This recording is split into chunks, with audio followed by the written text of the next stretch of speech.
Bruce for a Question Time Leaders Special. Good evening. During this election campaign, the party leaders have faced plenty of questions from people like me. But this is Question Time. And tonight, here in York, they will face questions from the audience, from voters.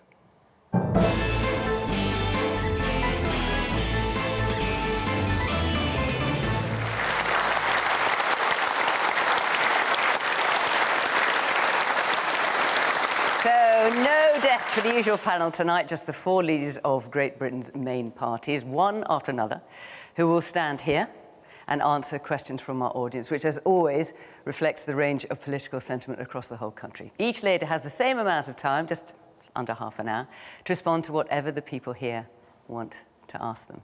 So first up is the Liberal Democrat leader, Sir Ed Davey, then the leader of the Scottish National Party, John Swinney, then it's Labour's Sir Keir Starmer, and finally, the Conservatives leader and Prime Minister, of course, Rishi Sunak. And as always, you can get involved in the conversations at home on social media. So, shall we get going? Please put your hands together for our first guest, Sir Ed Davey.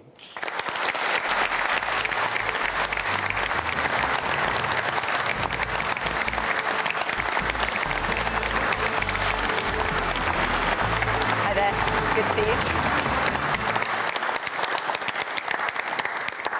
So, Sir Ed Davey, welcome. Just to say that our rules here are pretty simple. For every leader, they are the same. You won't get interrupted, basically, if you keep your questions reasonably brief and you actually answer the question. My job here is to keep you to the point. So, on that, let's have our first question, which is from Alison Rogan. The Liberal Democrats are planning to spend 5 times as much as the Labour Party in increased spending. Aren't you going to bankrupt the country? Well, thank you for your question, Alison. The answer is no. We put forward a very detailed costed manifesto, and it's got a big health and social care package at the centre, about £9 billion, and other things, for example, helping with free school meals, with the cost of living. And we've shown how we'll pay for everything we've got in that. For example, we're thinking that some of the large corporates could pay more. For example, the oil and gas giants could pay more. They've made a huge fortune with oil and gas prices being so high. We've also said that the big banks, the tax cuts that the Conservatives have given the big banks, they should be reversed. That raises, for example, £4.3 billion. We've said to pay for our mental health programme, to make sure that there's a mental health professional in every primary school and every secondary school.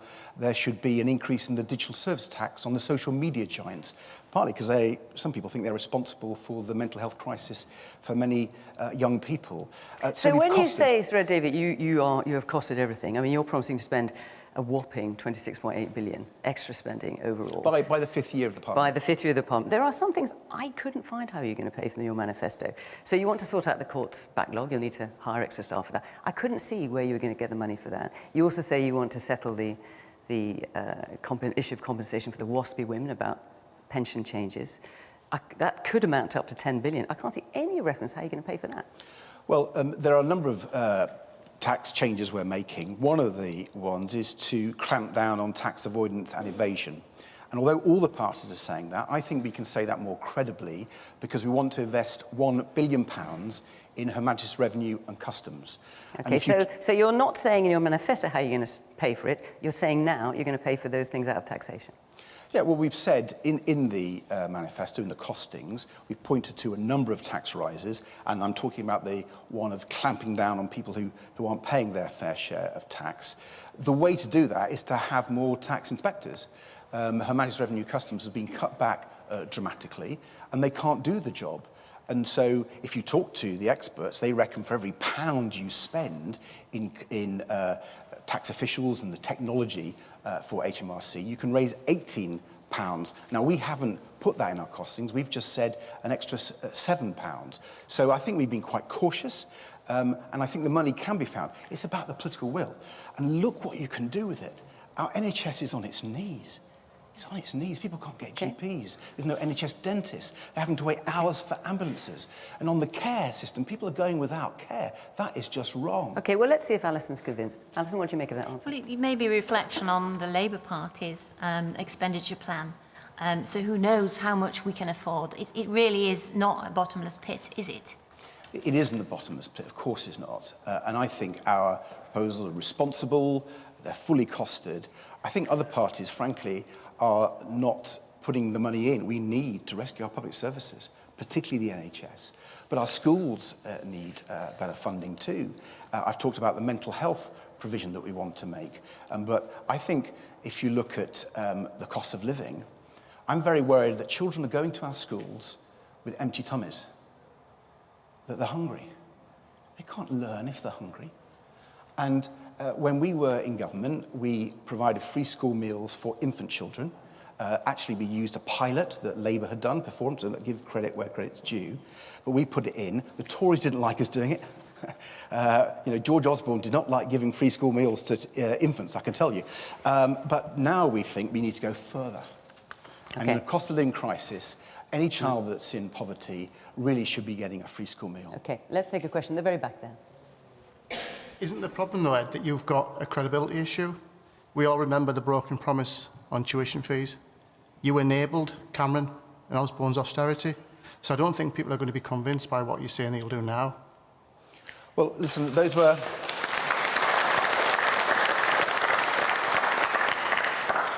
I have to say it was very difficult governing with the Conservatives. We couldn't get everything we wanted. But we were faced with a choice as a minister. You either had to stay in and fight inside the government or leave. I think the easy choice for me would have been to leave the government, vote against it and tour the media studios and complain. The hard choice was to stay in, roll my sleeves up and really fight. And as explained earlier, the Tories didn't want us to bring in free school meals. We fought for that and we got it. They wanted actually to cut spending on welfare far greater than happened.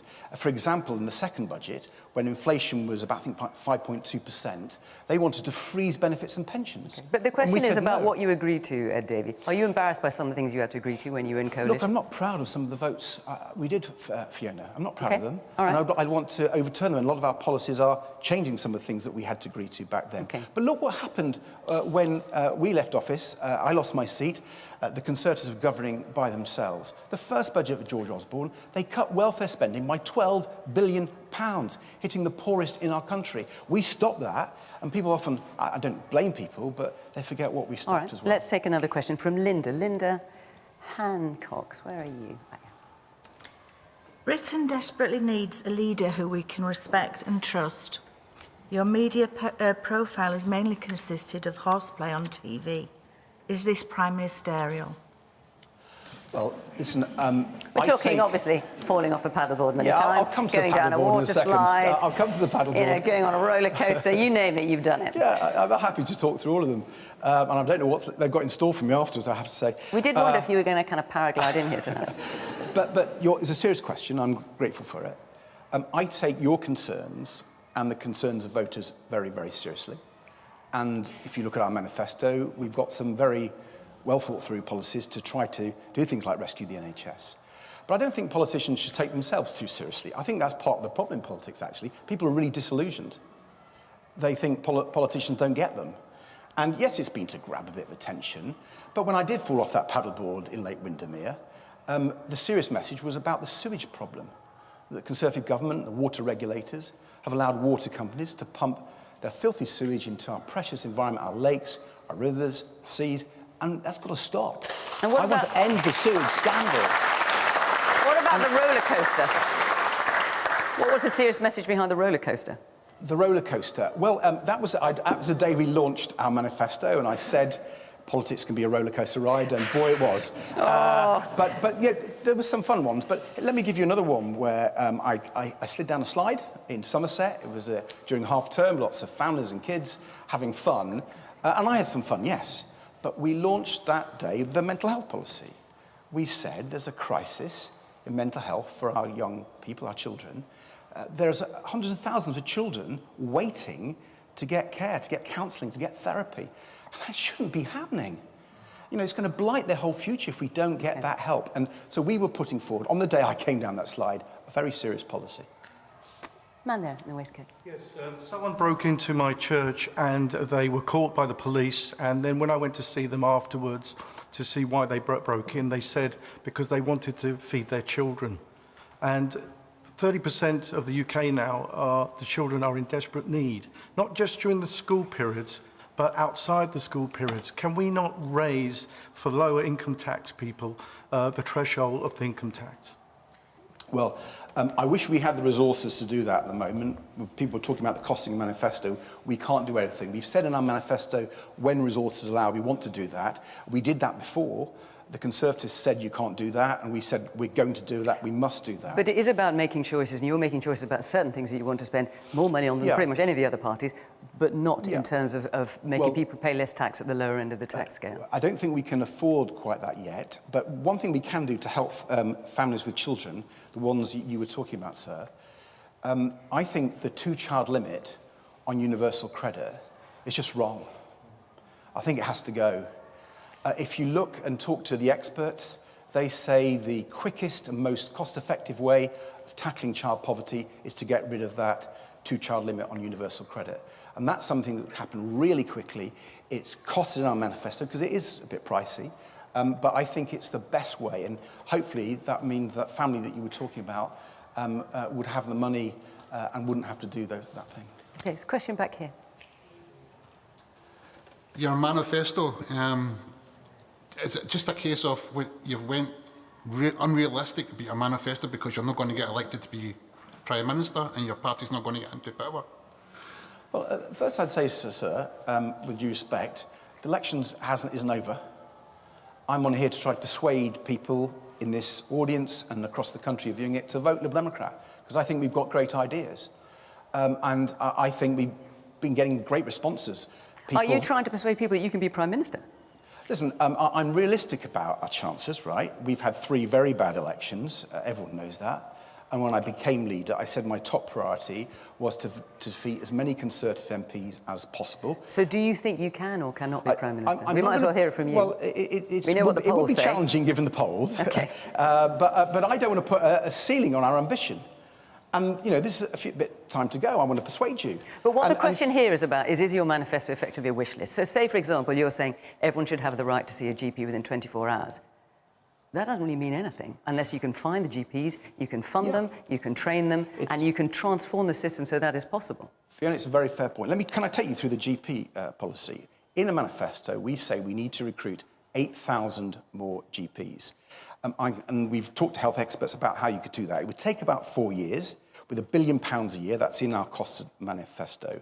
And there's several ways you're going to do it. At the moment, actually, there are people who have been trained at taxpayers' expense and have qualified as doctors, and they can't work as GPs because there's not the money there to employ them. How crazy is that?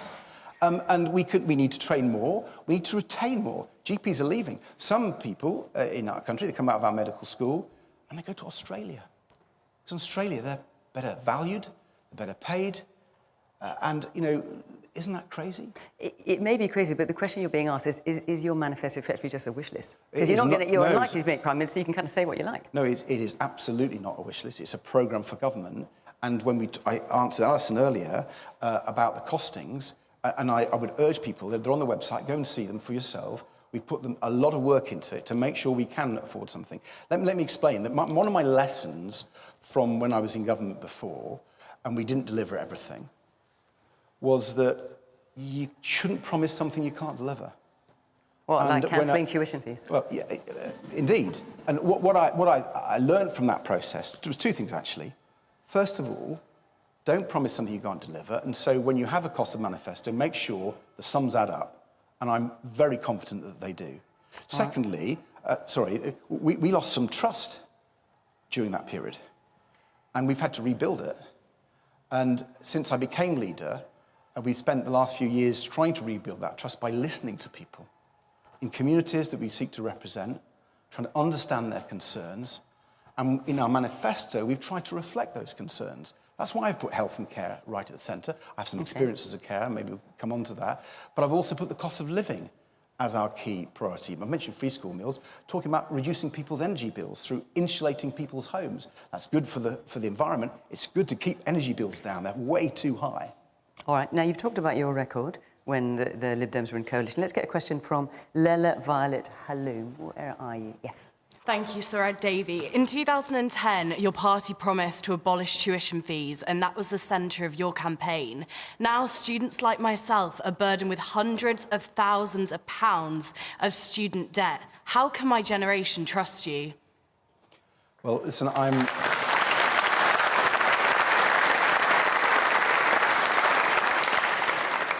understand why your generation lost faith in us. It was a difficult government to be in. Explained, I had choices whether we came out of it and cart from the sidelines or try to get there and win things. We didn't win everything and we lost that one. And we got punished at the 2015 election. I lost my seat along with most Liberal Democrats, actually. But being in government, whether you're in coalition or not, is always about making choices because money isn't infinite. And I guess the question here is, how can people like you and others trust what you say, given that you're promising an awful lot? Well, as I was saying to the gentleman at the back, the thing I learned from that process, the whole process, fees, but other things too, was you shouldn't promise what you can't deliver. And I think we did in 2010. And you don't think you're doing that now? Absolutely not. It was the big lesson I learned. And I would urge people to look at our manifesto, look at the costings. We've said that money should come from all the people I've already listed in answer to Alison's question. There's another group that I didn't mention. I don't want to put tax up on ordinary people. People have seen huge tax rise under this government to record levels, and with the cost of living crisis, I don't think people should be paying more tax, except one group, the very, very wealthiest. They tend to get their income in capital gains. And we think capital gains tax on the billionaires and the multimillionaires should go up. It's essentially a loophole. They're often paying a lower tax rate on their very high amounts of money they have than many people who are working. That's just not right. We want to reform capital gains tax so we can get the money to do the things that we're promising. So just building on Lilla's question, I mean, obviously we do question time week in, week out. This is a bit of a different one. But most times the Lib Dems come on, 14 years on from breaking that tuition fees promise, it comes up. At least from one person in the audience. I just wonder how you feel about it and how scarring that has been. Well, it's very scarring. I lost my seat. The party was severely punished. In 2015, that's democracy. And we didn't do well in the two subsequent elections. And when I became leader, I said to my party, we've got to wake up and smell the coffee. We've got to really connect with people. And we've really tried to do that. And, you know, it's work in progress, but I think the parliamentary by-elections we've won in this parliament, in Tory heartlands, the local elections results we've had, just this May we pushed the Tories into third place, hasn't been done for 30 years. That suggests that some people are coming back and trusting us. I just want to talk, I suppose you talked about polls, and obviously you're doing quite well in the south of England. I'm from the north of England, Manchester, and you know you were quite popular in my area, and now it's sort of more Labour heartland. I'm listening to you. I am sort of convinced, but like you said, what would you say to people up north as well, like seats that you might not win? Why should I vote for you? Well, I'm hoping that you like our manifesto and the things I'm saying tonight. There are seats in Greater Manchester that I'm really sure we can win. Hazel Grove and Cheadle in Stockport, part of Greater Manchester, we're looking really good to beat the Conservatives in those seats. And there are parts of the North of England. I was in Sheffield earlier today with our candidate in Sheffield Hallam. I think we can actually beat Labour there. I'm going to Harrogate tomorrow. So there are parts of the North, but it is true that the vast majority of seats that I think we can win at this election are in the home counties against the Conservatives and in the West Country against the Conservatives, and in some rural areas like Shropshire and Mid Wales and so on. Can I ask, is there anything you particularly want to hear? I'm torn between Labour and Lib Dems, and I am convinced that, you know, what's going on, what you are saying. I work in youth justice. The things about the court are really important to me. So, you know, like Fiona's saying, how are you going to cost them? Like, what are you going to do to help, like, youth violence? Because that is growing in Manchester. So what are you going to do about issues, not just education, but, you know, youth justice and justice in particular? Well, I mean, I'd actually be interested to hear some of your views as well, but let me give you mine, but do come back and give me some of your ideas. I mean, when I talk to some young people, including my own constituency, they talk about their fear of knife crime. Yeah. And I think that's really terrible, that young people are worried about going out of their homes to enjoy themselves, and some of them carry knives. Now, they shouldn't, but they're worried about that. And so we have to get beside those young people, obviously through education and schools, but also through community police. One thing that used to work really well until I think it was Boris Johnson, when he was Mayor of London, got rid of them. We had lots of community police in my area, and they were highly visible. They got beside young people, and they got the trust of young people. And it was very effective in tackling that sort of crime. I have to say, because we're in a general election period, that you've mentioned a number of constituencies. The candidates for all those constituencies are listed on the BBC website. Feel free to check them out. I was probably told not to do that. Let's take a question in the back, the man in the blue shirt. Would you enter a coalition where you'd have to give up some of your most important and closest policies to yourself? Well, I'm making it clear that we're standing on the manifesto that we launched. Yeah, you said that before 2010, but would you contemplate going to coalition again, given what happened last time? I'm not focused on after the election, and excuse me, but I'm not, because I want to make sure that every minute that I get like this, and I often get it, is to put forward our Liberal Democrat values and our Liberal Democrat policies. And the more I get a chance to do that, I'm hoping I can persuade people to come over to us. And then the more Liberal Democrat MPs we have, the more influence we'll have. But you have already admitted it's unlikely that you'll be Prime Minister given the polls. Do you not think people like gentlemen here have a right to know that in that likely eventuality, would you ever consider forming a coalition or not? Look, what I'm being really clear to people about is that I want to make sure we maximise the Liberal Democrat number of MPs. We basically going to beat lots of Conservative MPs, I hope, a few in Scotland, a few SNP MPs, but I'm determined to focus in on that. I've been in politics... So that's not a question you're going to answer, just to be clear. Well, I'll explain why, Fiona. I've been in politics a little while. I've seen a lot of Lib Dem leaders, and sometimes they focused on what happens after the election. And I've noticed that when they do that, they don't focus on the job in hand, which is trying to win local champions and Liberal Democrats across the country, and I'm going to try and do that. All right, let's take a question from France Gregory. Where are you, France? Ah, there you go. Are you proud of your conduct when you were Post Office Minister? So, just to give people a bit of context, if you don't mind. So, you were Post Office Minister. You refused to meet Alan Bates in May 2010. Alan Bates said he found that disappointing and offensive. You then met Alan Bates in October. And what you said to Alan Bates to begin with was that a meeting would serve no useful purpose. Are you proud of that? Well, first of all, can I say that Horizon scandal is the biggest miscarriage of justice in our country's history. And my heart goes out to those sub-postmasters and their families who've suffered so much. I'm representing 3 in my constituency, and hearing their stories is quite harrowing. I made 2 big mistakes during that time. It wasn't an issue that cropped up much, but it did crop up at the start. When Alan Bates wrote to me, I'd been in office about 2 weeks, and I wrote to him and said, no, this is a matter for the Post Office. We don't govern it, and I'm not going to meet you. He wrote back furious. He did. And then I read his letter and said, well, I better meet him. And I met him in October, as you said, Fiona.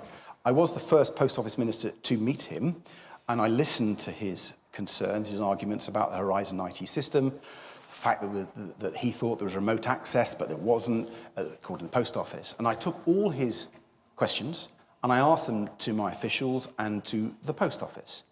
And they gave me a categorical assurance that the points that Mr. Bates was making were not true, that their system had been independently assured by IT experts, that the courts had looked at this, and they had found people guilty under a minute examination. And I wish I'd seen through that, but those are what I was told. So the question is, are you proud of it? Well, I wish I'd seen through the lies. I've had sorry for not seeing through those lies. There were many ministers of all political parties during this 20-year period who didn't see those lies. The courts didn't. And here's the issue, because I've obviously reflected on this, because it's such a scandal. What I've come to the conclusion is our system of government, whether you're a minister or you're in the courts, it depends on people telling the truth. And in a number of scandals, the contaminated blood scandal, the Hillsborough scandal, the Horizon scandal, we've seen people not telling the truth, and there's been a conspiracy. It also depends, in fairness, on ministers having a degree of curiosity. And as we saw, there was a Conservative who then went into the Laws who had got a degree of curiosity, and in the end, James Arbuthnot spent a lot of time uncovering that. I guess you didn't have that curiosity, did you? Well, I think I did, Fiona, because I did meet Mr. Bates, the first person to meet him in that job, and I asked his questions to the post office, but I got those categorical assurance. And here's the point. What do we do when people aren't telling the truth? I think there are two big things to change the system for whatever the scandal we've seen. And the first is to get protection for whistleblowers. Because the Horizon scandal was actually only uncovered during a Panorama BBC programme in 2015 and then the High Court in 2019 because one guy who was an insider in Fujitsu blew the whistle. It took a lot of courage. And I think whistleblowers serve the public interest, but they don't have the protections, and we need to give whistleblowers far greater protections so these scandals are uncovered far more quickly. Man further back in the blue shirt, yeah. Should Paula Venables face criminal proceedings as a result of the bonuses she's profited on the back of the sub-postmasters? Well, I think there were serious mistakes made by Paula Venables and the post office executives who were in charge, some of the lawyers, some of the people in Fujitsu.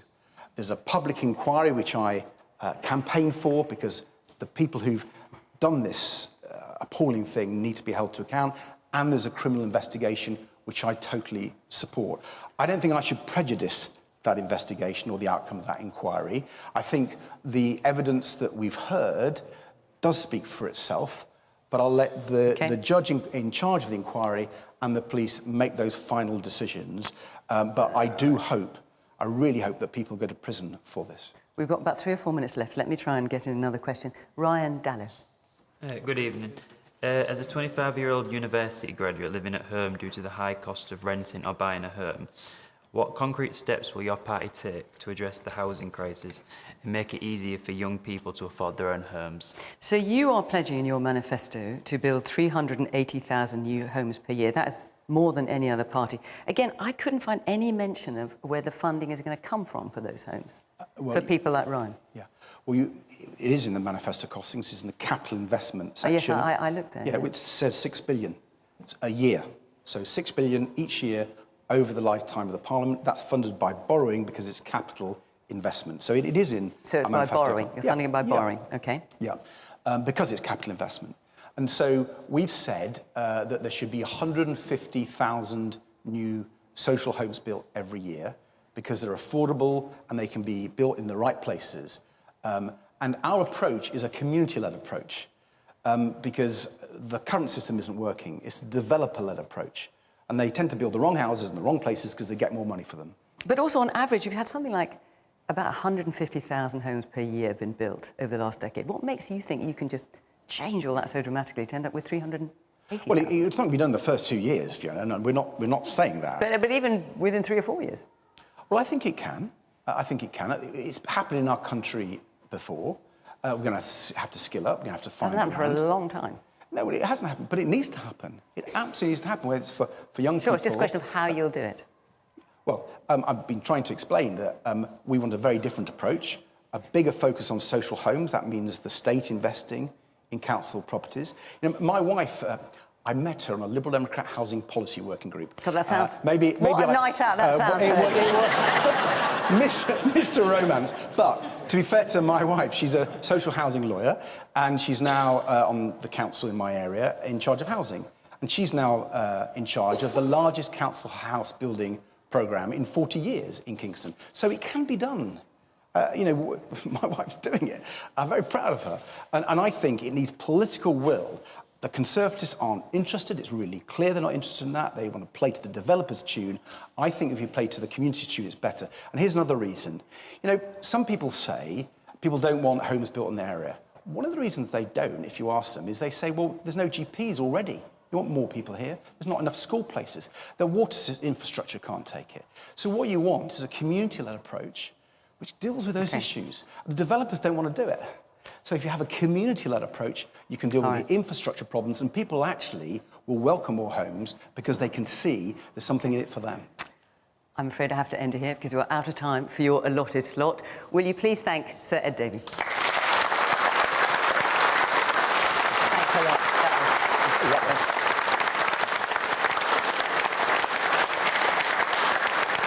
OK.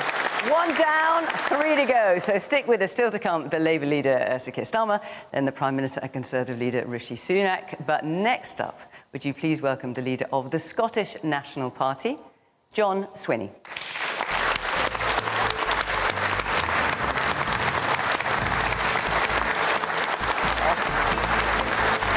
Good to see you.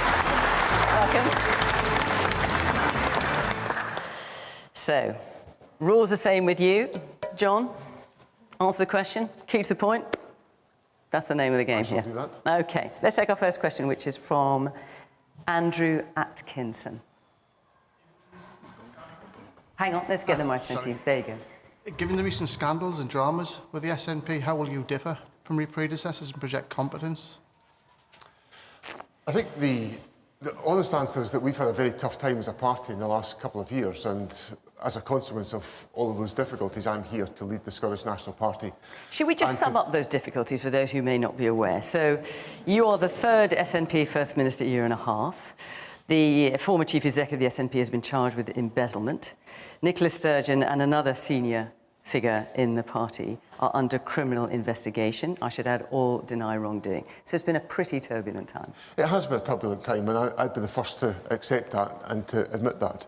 So my party's asked me to lead it through this election campaign and beyond the 2026 parliamentary elections to essentially do two things.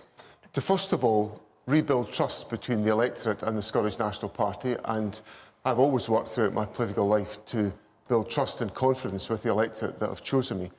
And secondly, to provide the direction that's necessary in the Scottish Government to change people's lives. And that's my primary duty as First Minister of Scotland, to make sure that we change lives and to improve lives of people in Scotland. And I've set that programme out by establishing a focus on eradicating child poverty, on achieving the transition to net zero, on strengthening the Scottish economy and improving our public services. And by doing that, I hope to rebuild the trust of people in Scotland, which I accept the SNP has got to earn on a constant basis. Andrew, where are you?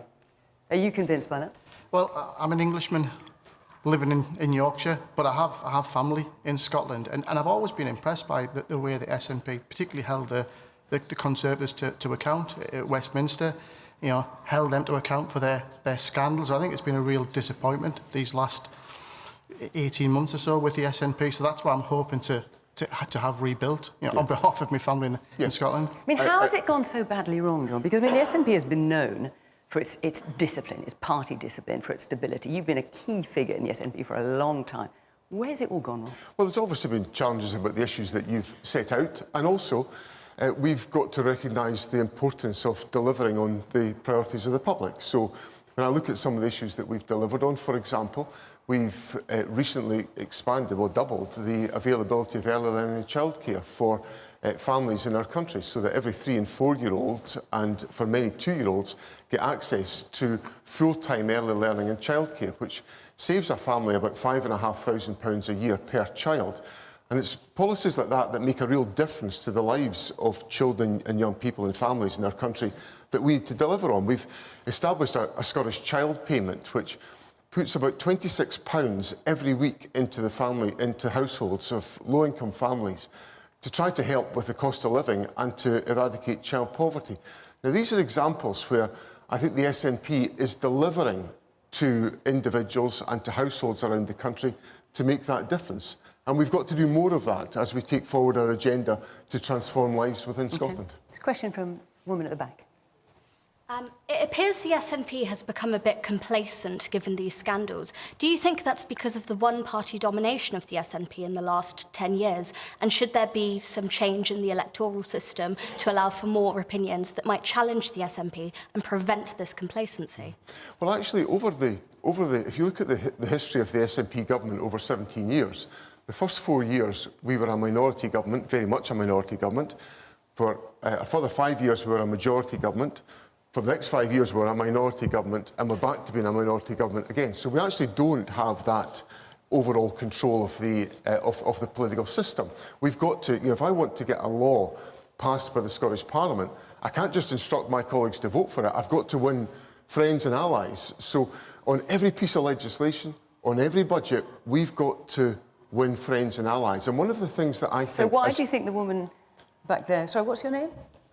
Grace, it says what she's getting from the SNP is complacency. Well, what I want to make sure is that we don't have any whiff of that whatsoever, and that we work hard, as I answered Andrew's question, to win the trust and confidence of the public.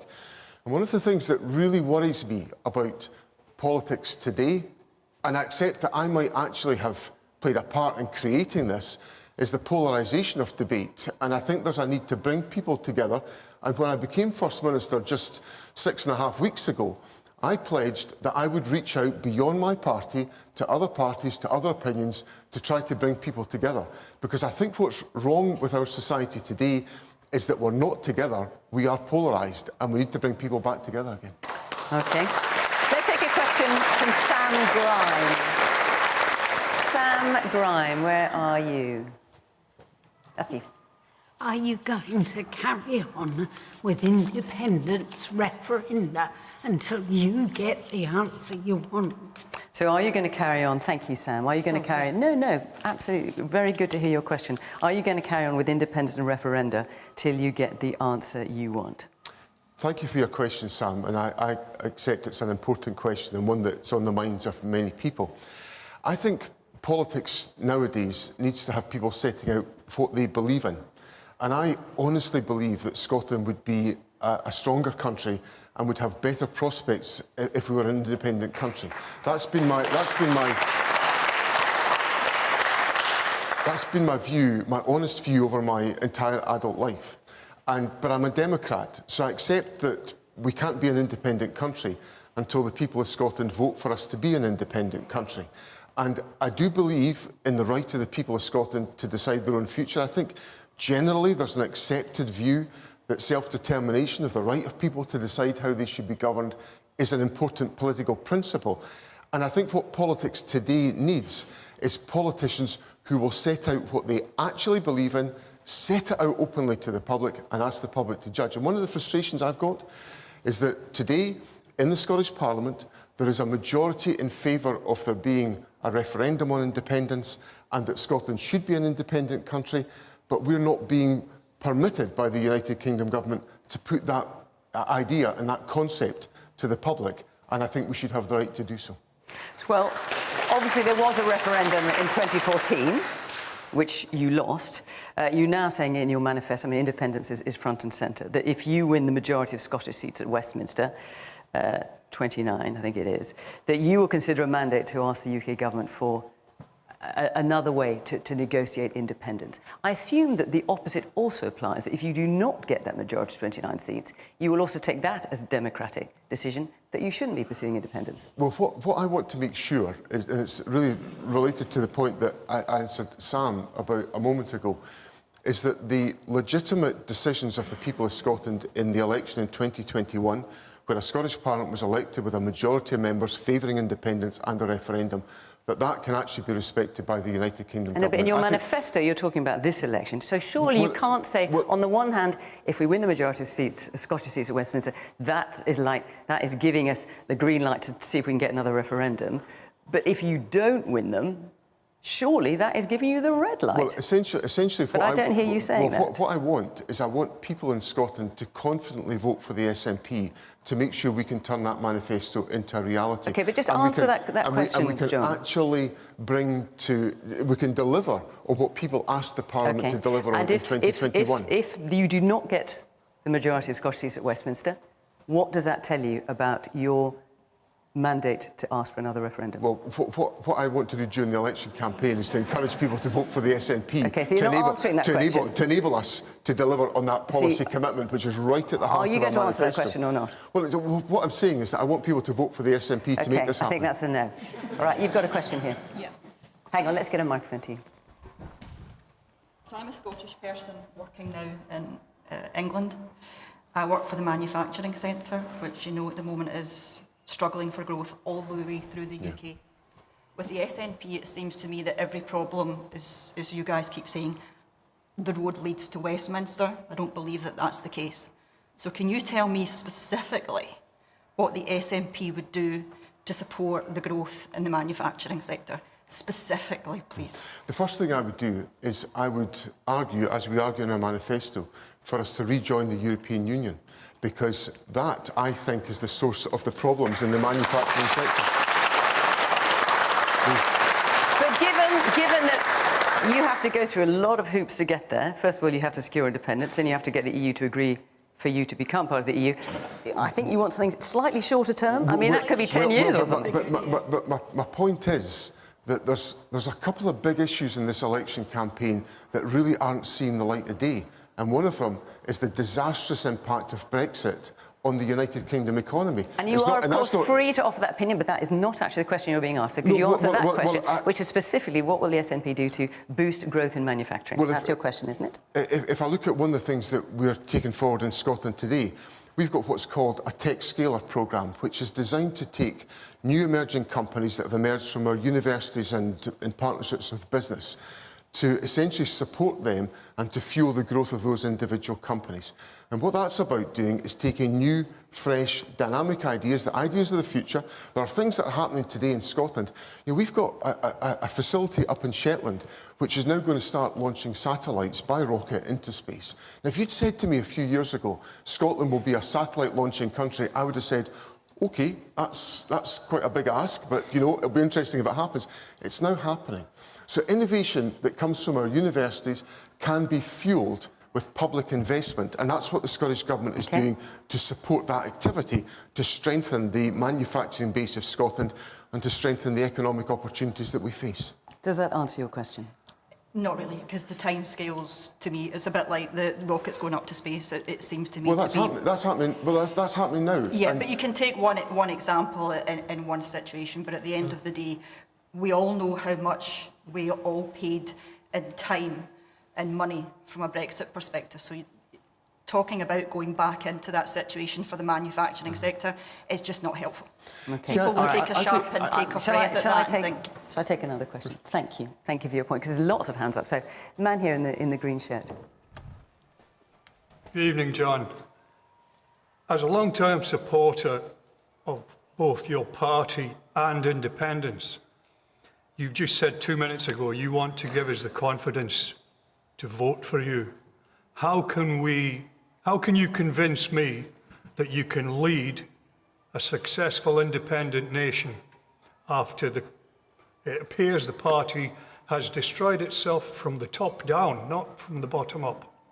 Well, let me perhaps set out some of the things that we've done. So, since we came to office, for example, GDP per capita in Scotland, the growth of the economy, has been faster in Scotland than in the rest of the United Kingdom. Productivity in the Scottish economy has grown faster under the SNP government than it has in the rest of the United Kingdom. I set out a moment ago the measures we're taking to tackle child poverty, which is keeping 100,000 children out of poverty in Scotland today. We've seen also the significant expansion of early learning and childcare, which is delivering the best start for children and young people in our society. So what I would say is that there's a whole range of decisions that have been made in Scotland that are good for Scotland, and that's an illustration of what an independent country could do if we had the powers, the broader range of powers, because I accept we need to improve economic performance in Scotland. We need to eradicate poverty, child poverty within our society, and we can only do that if we have the broader range of powers, and we've demonstrated with the limited powers that we've got how we can make a difference. Well, on that point, let's hear a question from Tina Greenwood. Keep your hands up if you want to ask, because I will come to you later, but Tina, whereabouts are you? Ah, there you go. If no more funding comes through from Westminster, how will you fix the NHS in Scotland? So the NHS, just for this, forgive me, John, just for those who you know, south of the border who may not be aware, so the NHS is a devolved department in Scotland, which means that you control, you get a block grant from the UK government overall, but you decide how much you want to spend on the NHS. And just to put that into context, in Scotland, just over 7,000 people are waiting over 2 years for treatment. In England, it's just under 300. So the first point I'd accept, Tina, what I want to say in response to your question, is that I accept there are some very significant challenges in the National Health Service in Scotland today. And some of that's a product of the impact of COVID and the necessity of trying to catch up on cases that were delayed. And we're making headway on the long waits that Fiona just put to me in the additional part of the question. So I accept, first of all, that there's a real challenge in the National Health Service, and we need to put more funding in to do something about that. Now, there's two elements to the funding we have available to us. There's the block grant that comes from Westminster, which is affected by the same austerity and spending constraints that affect budgets in England and Wales. But there's also the money we can raise in Scotland. So we've taken decisions over the last 3 or 4 years to increase tax on higher earners so we could raise more money to invest in public services. And we now have £1.5 billion available to us that we invest in public services that wouldn't be there if we hadn't taken those decisions. Now, that's an example of how we're using the powers that we have today to try to address the very issue that you fairly put to me about the challenges in the National Health Service. But the deeper problem we have, and this is a problem I think that we share with the rest of the United Kingdom, is the long-term effect of 14 years of austerity. And I'm not hearing coming out of the UK election debate between the Labour Party and the Conservative Party the type of financial solution to the challenges in the National Health Service that we need to hear, because there's just not enough money proposed to be invested in improving the public services of the United Kingdom, and that would have an effect on Scotland as well. Tina's question is, in a sense, Tina, you're asking John Swinney to kind of live in the real world, that if there isn't, you're nodding your head, if no more funding does come from Westminster, how are you going to fix the NHS in Scotland, which is something that you are responsible for? That is Tina's question. Well, my answer to that is that we'll put in the resources to try to address the most immediate issues about long waits, for example. So we've put in £30 million to address some of the long waits issues, and that's currently being deployed. So how do you explain that discrepancy? 7,000 people waiting over 2 years for treatment in Scotland. In England, I mean, waiting lists are bad in England as well, but when it comes to waiting over 2 years, it's just 300. Well, how is that happening? Well, I suspect what it probably is to do with is just about the nature of some of the complex health conditions that people are experiencing and how they are addressed. But there will be other indicators of performance. For example, Scotland has the best performing accident and emergency system in the United Kingdom and has had for the last 10 years. So there will be other aspects of looking at the health service to see how we're doing things differently that are performing better than other parts of the UK. And I can give you examples where you're also doing worse. And there'll be lessons that we've got to learn from other parts of the United Kingdom. But my core point is that I just don't think the election debate in the UK is a realistic debate about the investment that is required in our public services. I think there is a crisis created by 14 years of austerity, and we have to address that. There's a woman there with glasses, yeah. You said earlier that you want to try and bring people in Scotland together, but how do you think you can actually go about bringing people in Scotland together when you're campaigning for a second divisive independence referendum? Well, I think it's about having a democratic debate and coming to those conclusions, and having that debate in a respectful fashion. I bring to my politics a respectful contribution about other parties. I think I look at politics just now. I've been involved in politics a long time. I've never seen politics in as bad condition as it is today. It is very fractured, not just in Scotland or the United Kingdom, in a much wider sense. So I think it's incumbent on political leaders, and particularly on me as the First Minister of Scotland, to do all that I can to try to bring people together by respectful, courteous debate, and that's how I go about my business. Man in the blue shirt. Hi there. So in 2016, Scotland voted as a majority to remain in the EU.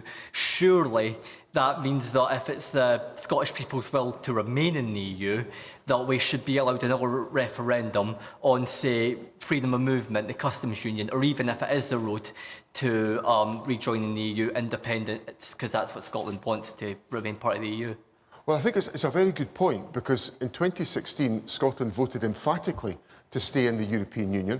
And one of the things we were told in the 2014 independence referendum in Scotland was that our European Union membership was guaranteed by voting no to independence. And 2 years later, the absolute opposite of what was promised actually came to pass. So for me, that's a very, very material change in circumstances that merits another referendum on the question of independence, because one of the fundamental building blocks of the arguments against independence was about the continuity of EU membership. And we've lost that, and people in Scotland are really suffering because of the absence of freedom of movement, the absence of access to the single market, the absence of access to the customs union. All of these things are undermining our economy and our public services in Scotland, And the sooner we can get back into the European Union, in my view, the better. Let's take a question from Henry Cotton. Henry Cotton. There you are. So Scotland's a world leader in renewable energy sources. We look at the wind, marine power. You have some of the best, if not the best, systems in the world. Why is your government backtracking on the net zero promises and actually going ahead with new oil licenses when you're such a world leader in renewable energy? Why would you not double down on that as a nation? So what you're actually saying is not quite that you're approving them, but you're saying you're going to judge whether or not they are compatible with your climate change goals. Is that right? And that's always been our position, that any new licences they've got to pass a climate compatibility assessment before they could be approved. And that's got to be a rigorous process. So how will that work then? Because you've got the Climate Change Committee saying expansion of fossil fuel production is not in line with net zero. You've got global scientists, or scientists the world over, saying there is no way that you can have new oil wells, new gas drilling that is compatible with our climate change goals and the Paris Agreement. How do you think they can be? Well, I think the Committee on Climate Change would accept, they do accept, that there will be a necessity to use fossil fuels, oil and gas for some time to come. Existing, but they are certainly not recommending that we drill new oil wells. But the question is, because we've got a multiplicity of issues to wrestle with here about energy security and about the journey to net zero. And the one point I would make is that key point I'd make is that the journey to net zero is absolutely inescapable. We've got to do it for the sake of the planet. But the judgments we've got to make have got to be made on a case-by-case basis, where we explore and examine whether any new activity could be compatible with our objectives on climate change. Now, so give me, for example, how it ever could be. Well, if, for example, it passed an assessment in relation to energy security and also in relation to the sourcing of alternative products, that might well be a justifiable case. But that would have to be assessed rigorously in a climate compatibility assessment. And when you say energy security, it would be sold on the open market, so it wouldn't make us any more secure, would it? But also taking into account all of the issues about the utilisation of that oil supply, if we use oil as an example. So there would have to be a comprehensive assessment to do that. Now, the Prime Minister has said that he would authorise 100 new oil and gas licences. I think that's completely and utterly irresponsible. It is essentially to deny the climate emergency, and I would have nothing to do with that. But what I do want to make sure is that we can work with the oil and gas sector to support it in making the transition to net zero, because we will actually need lots of the skills in the oil and gas sector to be available to help us with the transition to net zero. And that's a key part of how that agenda would be taken forward. Surely the first step in supporting that transition is actually saying, no, the line in the sand is here, we're not approving new licences.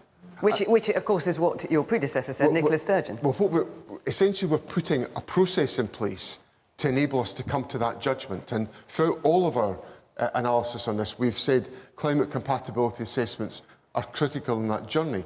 But I do want to stress the point of the importance of maintaining the skills base which will help us to transition to net zero, because we will need those skills to help us in that journey. Woman there in the green top. You talk about the climate emergency. What role will your government play in tackling the climate change, both in the UK and globally?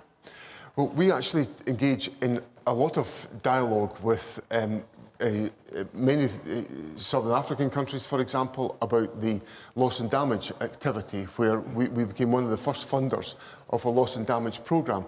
I had a meeting yesterday with the President of Zambia, who was in Edinburgh, and we were discussing the developments of the Scottish-Zambia Joint Exchange Programme, which is heavily focused on improving energy sustainability in Zambia, and it's part of the loss and damage work that we're undertaking, and also part of the international partnership work that we take forward. So I accept we've got a domestic responsibility for tackling climate change and net zero, but I also accept that we've got a responsibility to reach to other countries and to work with them and to support them, given the fact that as a developed Western European country, we've created our fair share of the damage to the planet, and we've got to address that in the loss and damage programmes with others. Christina Rivas-Graver, you've got a question. Oh, there you are. Yeah. Which Westminster leader would be the better choice for Scotland, Keir Starmer or Rishi Sunak? Well, Come on, John, just answer that one. You're asking me a very controversial question. And we can't wait to hear your answer, can we, Christina? And you're going to get an answer. Look, I think the Conservative government's been a total disaster and a calamity, so it can't be out of office quick enough, in my view.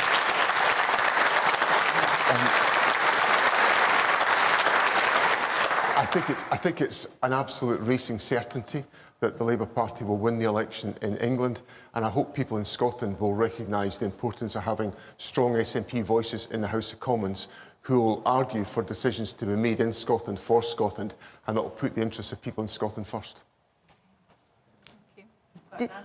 You did get an answer? I did, yes. First time. Make a note of that. I've got about 2 or 3 minutes left. Anyone else got a question for John Swinney? Yes, you then in the shirt and tie. First Minister John Swinney, my question is about the threat of independence and how that brings two countries apart, essentially. Would devolution of powers be something, devolution of powers to a bigger extent, would that be an option instead of full independence of Scotland? Well, over my political life, a number of powers have been devolved to the Scottish Parliament. When I was born, the Scottish Parliament didn't exist. I was one of the founding members of it 25 years ago. So I've welcomed the development of that Scottish Parliament.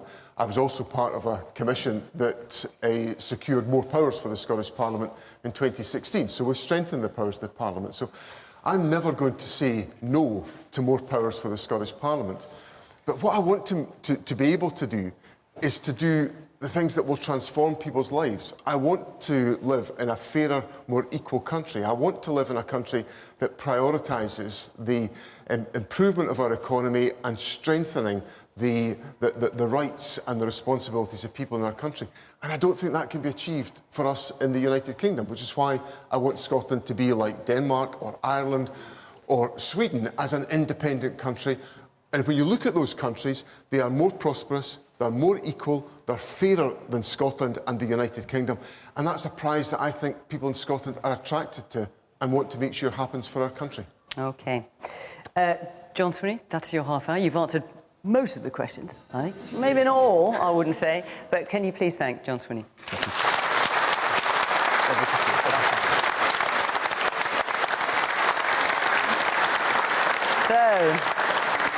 OK, we're halfway through. Before we welcome Keir Starmer, I just got to quickly tell you what is happening next week. So on Monday, there'll be a Question Time Leader special from Wales with Plaid Cymru leader Rhyn ap Iorwerth. That's on BBC One Wales, the news channel on iPlayer, 7 o'clock. Then, next Thursday, we've got the normal Question Time with the panel, desk and chairs from Birmingham. And we're particularly looking for first-time voters in that audience. So if that's you, go to the website and apply. And then finally, the following night, also in Birmingham, I tell you cannot move for Question Times next week. The following night in Birmingham, we have yet another Question Time special, much like tonight, but it will be with the Green Party co-leader Adrian Ramsey and Reform UK's leader Nigel Farage, and that will be on at 8 o'clock. So if you want to be, well, sort of interesting noises from the audience here. If you want to be in that audience, go to the website as well. OK, that's it. All about Question Time. Next week, back to tonight. On to our next guest. Would you please welcome the leader of the Labour Party, Sir Keir Starmer.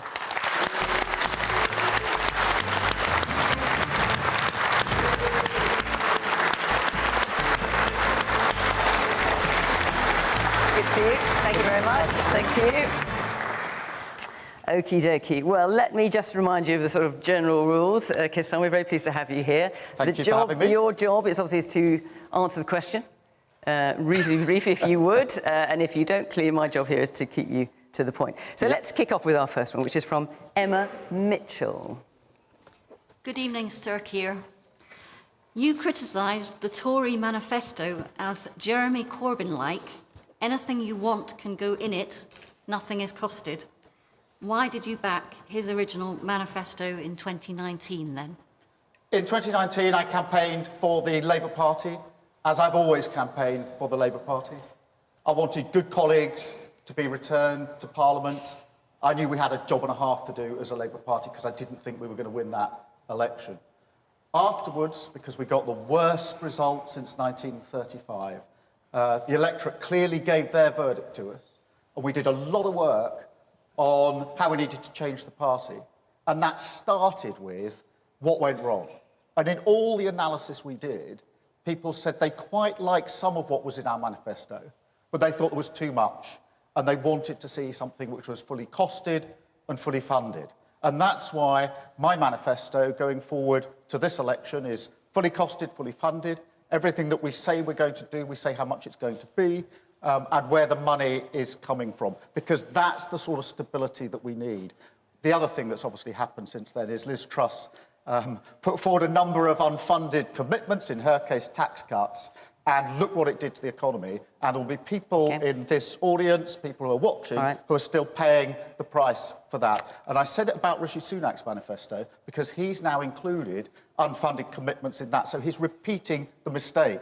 That is a political point going into an election, I grant you that. But it is also really important because if you lose control of the economy, it's ordinary people, working people who pay the price. So many people, for example, still pay more on their mortgages. But that's why I said it, because I think it was overloaded, it wasn't fully funded. And I think that, particularly now in 2024, the base camp, the foundation, is economic stability. Well, can I just remind you, because you backed that manifesto, you also said in February 2019 that Jeremy Corbyn would make a great Prime Minister. Now, you said already you thought you were going to win that election.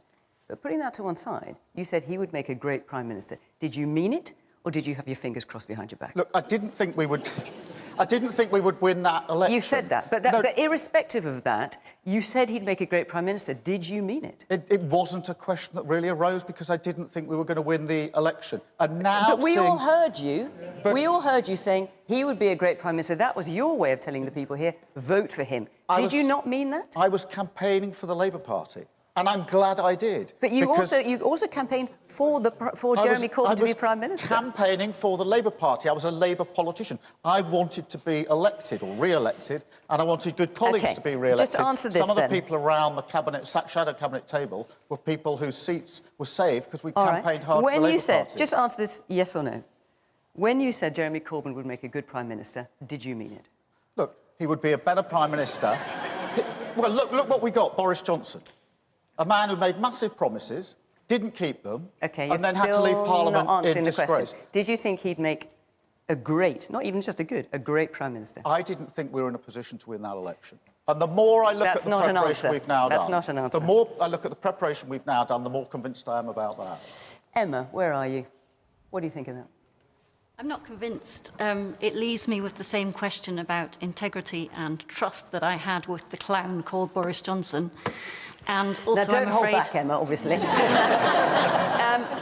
I would like to vote for someone that I can trust. So you're undecided at the moment? Yes, I am. And yes, I am. Has what you've heard from Keir Starmer persuaded you at all?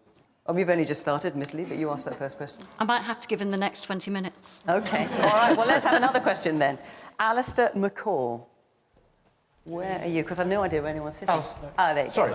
Good evening. How can you increase spending in the NHS, the care system and defence when you have promised not to increase the mainstreams of taxation? Well, in relation to taxation, I do need to be really clear. We are not going to increase income tax, national insurance or VAT. And the reason for that is because I think with the tax burden being as high as it is and a cost of living crisis, that is the wrong thing to do, particularly for working people. So we're not going to do that. We will put some immediate money into our public services. I ran a public service for 5 years. I believe in our public services, and I know they need to be properly funded. So we will put in money to the NHS straight away. And the purpose of that will be to allow us to do 40,000 extra appointments and operations every week. That's 2 million a year extra appointments to bring the waiting list down, because it's nearly 8 million now. We've got to get it down. And what about defence? And that will allow the NHS to be properly, to get back on its feet. We have to then make it fit for the future. And what about defence? That's also in the question. Where are you going to find the money for that if you don't increase streams of taxation? Defence has to be the first priority of any government defending your country, and therefore we will always make the money available for defence. And you can see at the moment we live in a particularly volatile world. So we will make the money available for defence. We will put that extra money into the NHS. And I want to see our public services running properly. And, my wife works in the NHS, my mum worked in the NHS, my sister worked in the NHS. And to see it in the state that it's in now, where I say it's on its knees, my wife says, no, it's not, it's flat on its face, is a complete disgrace. After 14 years of this government, we will have to pick it up, put it back on its feet, but also do something else, reform, to make sure that it's fit for the future. That will require a different model, a preventative model. I'll just give this one last example. Very briefly, if you would, because there are a lot of hands up. I went to Alderhay Children's Hospital. Some people will know it. It's a brilliant children's hospital in Liverpool, where I saw heart surgery, or the wards where they do it, on children aged 0 to 2. It was very humbling and uplifting. But I also discovered that the single most common reason that 6 to 10-year-olds are admitted to the children's hospital there, same across the country, is to have their teeth taken out because of teeth decay. That is a complete and utter disgrace. So we need to move the model and change the model for the NHS as well. Thank you. I'm going to take some more. Can I gently encourage you to move back just just so that we can see you more clearly for the viewers at home? It's like that box inside the pitch in football, isn't it? Well, you know, because obviously you play a lot of football, but you're just better lit there. So yes, person at the back in the pink top, yeah. At the moment, tensions with Europe are at an all-time sort of high. With more and more right-wing governments in Europe, how are you going to negotiate that and make sure we have a safe relationship? With Europe, look, I'm worried about some of the tendencies across Europe because I'm obviously leading a progressive party, and I think that the answers to the problems we face globally, whether that's climate, whether that's conflict, whether that's extreme poverty, getting our economy going, are progressive answers to that. Now, I will have to work, if I'm elected into government, with all leaders across Europe, but I will always make that progressive argument that in the end, you have to stabilise your economy, you have to get investment in to make sure that we get the jobs of the future. We have to take our climate obligations seriously and not see them as just a sort of challenge that we don't want, but as a brilliant opportunity for the next generation of jobs and play our full part in descaling conflict. You know, if we're able to get over the line in 2 weeks' time, we have a platform for that, which is really important. If you look across Europe, I am genuinely worried by some of the political trends and moves that we see. Thank you. Woman here in the red top. Hi. Sorry, I'm going to take it back to the NHS. Yeah. I'm a nurse and I work on a very busy surgical admissions unit. You're going about the waiting list and everything and putting money in, but how are we going to see that on the ward? Because all I can see is we've got pressure all the time, and say you're going to put more on the get rid of the waiting list, that's putting more pressure on the staff. So what support are you going to give the staff on the ward? So that you can treat more patients, yes. That's your point? Yeah. The first thing I'd say is we'd treat you with respect. And I say that because we have a Prime Minister who, 18 months or so ago, said, I'm going to get the waiting list down. And he said, hold me personally responsible. And now he hasn't got them down because they've gone up, not down. He blames you. He blames the NHS staff. We will never do that because I know how hard you work all of the time, in COVID in particular, and then the waiting list. But we do have to take the pressure off the waiting list. Now, that is an ask of staff. It is an ask of staff. I'm not going to say otherwise because we will be working evenings and weekends to get those lists down. It will help because all of the hospitals I've been to say having that waiting list is a real drag on what else we can do. We will work, we'll pay the staff properly to do it. I'm convinced we can do it, by the way, because in St Thomas's in London and one of the Leeds hospitals I went to, I met the teams that are doing this already because they've decided they can't have these waiting lists at these levels. We've got a nurse here. Are you prepared to do that? Well, I don't work in a big hospital in London or Leeds. I work in Shropshire. And I don't think we see that the same. We seem to get forgotten about more. But if you were asked to work as the Shadow Health Secretary is suggesting you work extra hours in order to try and treat more patients. Yeah, if you got better pay. Yeah. I mean, because at the minute all I see is it all goes on agency staff and the staff that are willing to get the pay, and we don't get the pay. I think there's a separate issue though. You're quite right, which is we need the workforce coming in, so we're not using agency staff in the same way.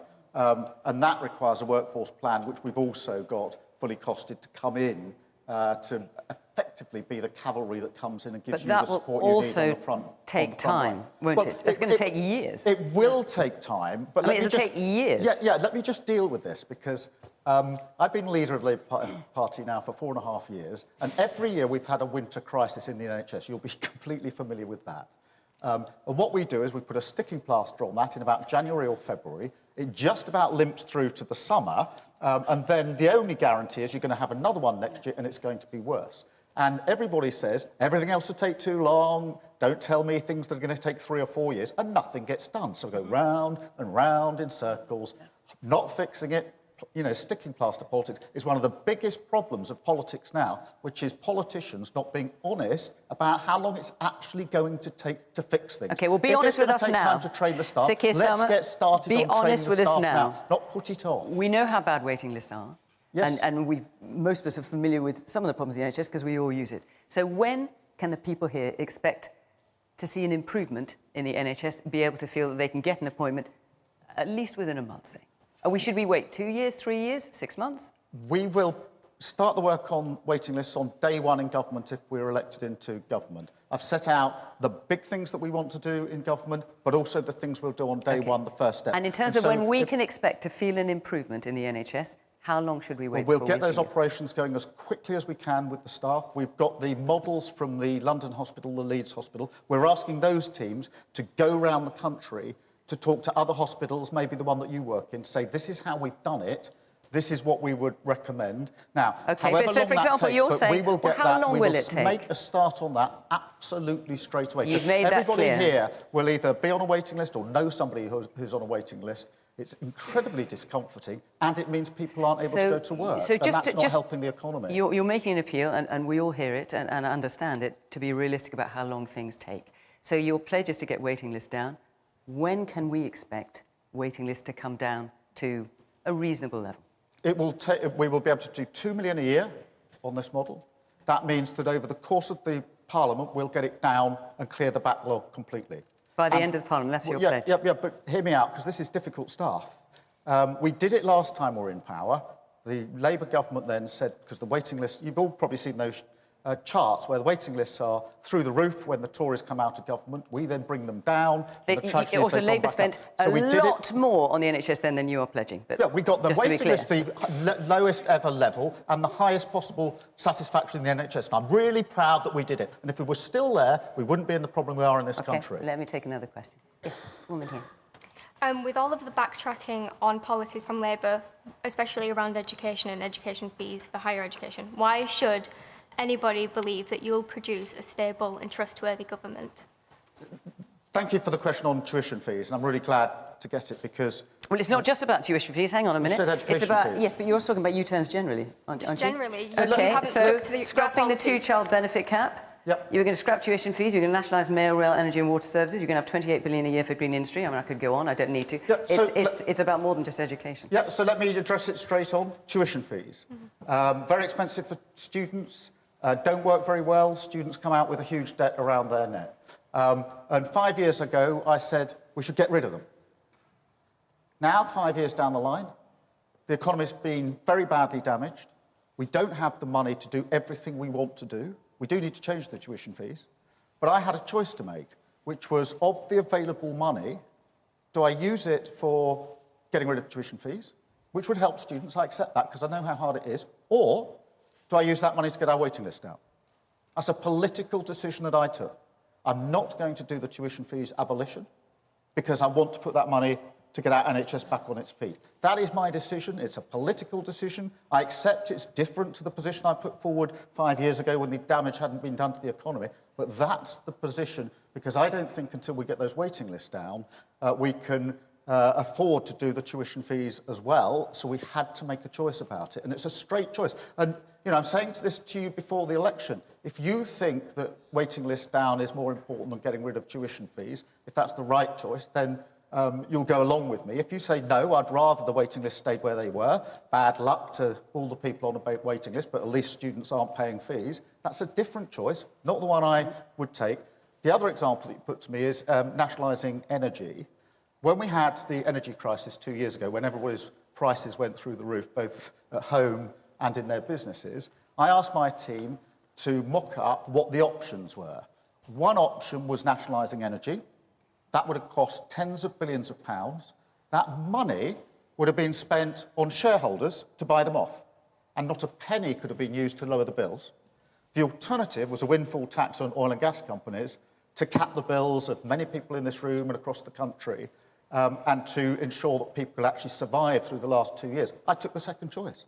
I don't think I could have stood here today and say, I didn't do anything about your bills, sorry about that. You've all had to pay a fortune, but I did pay off the shareholders and nationalise energy. I'm a common-sense politician. I worked through the issues, and to me, it did not make sense to nationalise energy and not get the bills down. So I decided we should go for getting the bills down. They are political choices. I'm telling you what they are before the election, and people can then make their mind up according to what they think. Well, that's what our audience here will be doing. Let's hear the question from Susan Purdy's. Is that you, Susan? Oh, that's you, right. Given your severe criticism of the Conservatives on the topic of immigration, do you think it's acceptable at this point, so near the general election, for your own party not to commit to specific targets around this critical topic? And you're talking about overall migration? Yes. Yeah. Look, migration is at record levels at the moment under this government. They've completely lost control. We need to get that number down. We need to get it significantly down. I'm not going to put an arbitrary figure on it, because every single politician who's put a number on it has never met that number. But we need to get it down. We need to get it down. But you're asking, is that a reason not to do it? Not to do it. Look, we want to get it down significantly. It needs to be balanced immigration so that it works for our economy and works for our country. We need to get it down. But if we're going to do that, we need to understand what the problem is. And the problem at the moment is we haven't got the skills that we need in this country. So many people are coming on work visas. So we need a skills strategy to ensure that we have the skills in this country to ensure that the workforce is available here for the jobs that we need doing. One specific example is social care. Many people coming here are coming into social care and working hard in social care, by the way. But that's because we haven't got a plan for the staff within social care. They're on fragmented... My sister's a care worker. They're on fragmented contracts, poor terms and conditions, and many of them leave.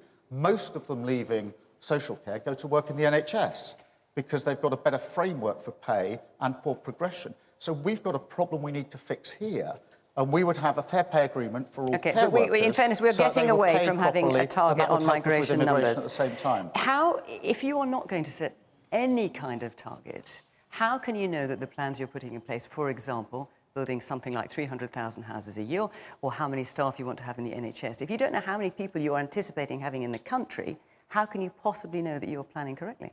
Well, we want to get the number down, so we'll see if that number is coming down. You've made that point, but if you have literally no idea, or not that you're going to share with us anyway, of how many people you think is a sensible number to have coming into the country and staying here, invited in on visa, whatever it might be, how can you possibly plan for our public services? Well, we've got a plan for our social care workforce with a fair pay agreement so that we retain the good people we've got working in care. We've got a plan for construction, for example, to build those houses. But how do you know it'll be the right number of houses if you don't know how many people will live here?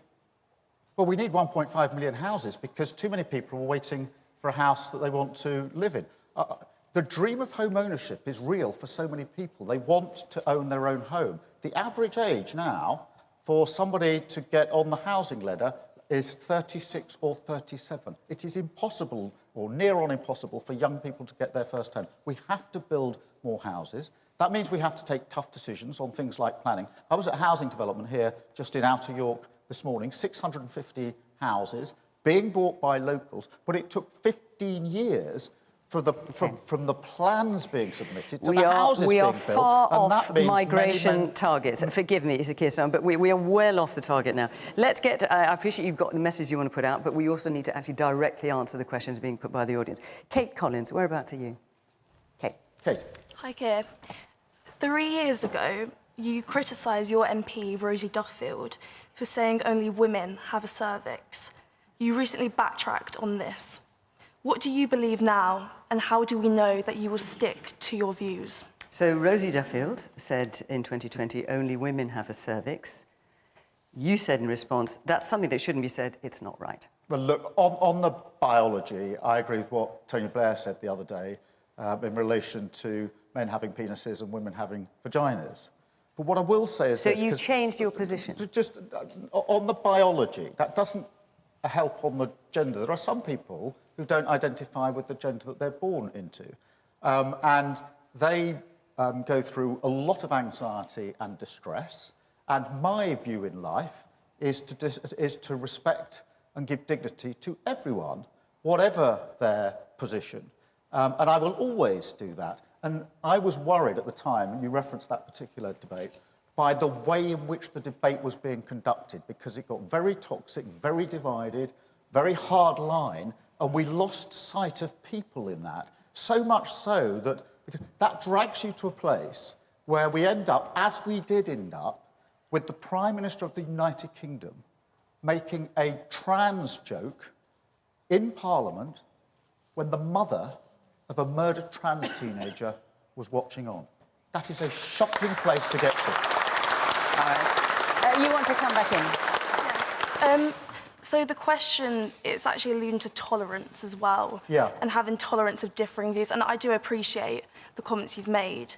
However, how are you going to deal with when people in your party are going to come up against you? It's likely you're going to be in government. Who knows if you'll have a supermajority?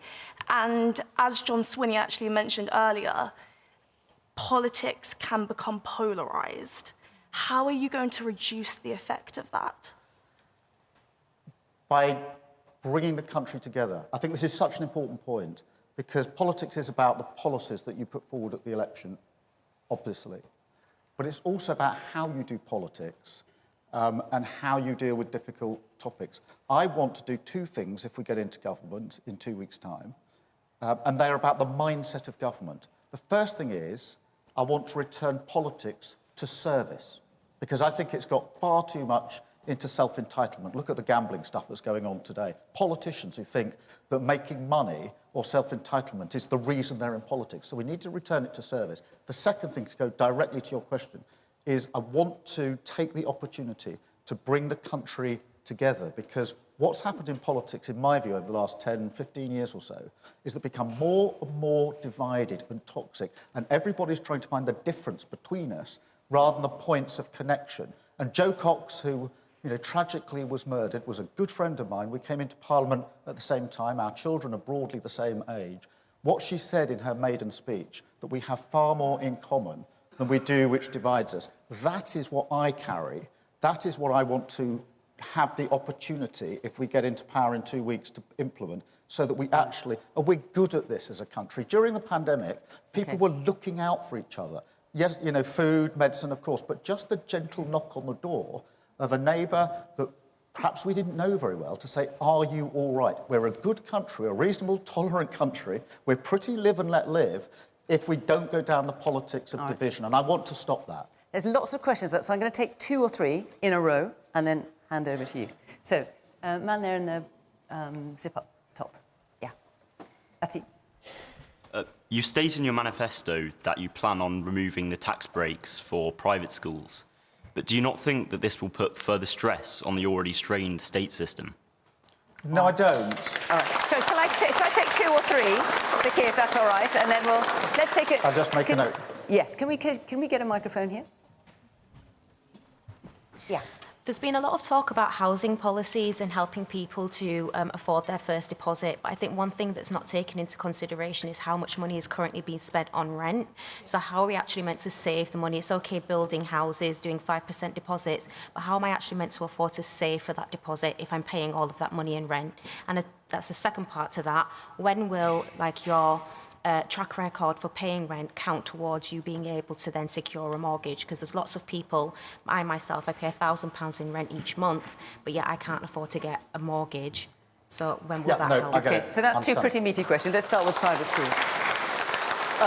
Look, on private schools, I completely understand that families up and down the country work hard and save hard to send their children to private school because they're aspirational for their children. But all parents are aspirational for their children, every single parent. And I want every single child, wherever they come from, whatever their background, and whichever school they go to have the same opportunities. At the moment, in our state secondary schools, we don't have the basic teachers that we need for things like maths. Now, that's really shocking, because if you don't have... Some people here and watching will be familiar with maths being taught by the supply teacher or the PE teacher, but not a designated maths teacher. That really impacts on the lives of people in our state secondary schools, because if you don't do well at maths, then that inhibits what you can go on to do in A-levels, and it will affect the job you can get and apprenticeships, etc., etc. That's intolerable. So I want to recruit the staff we need to teach core subjects like maths, so that every child, for example, has a maths teacher to teach maths.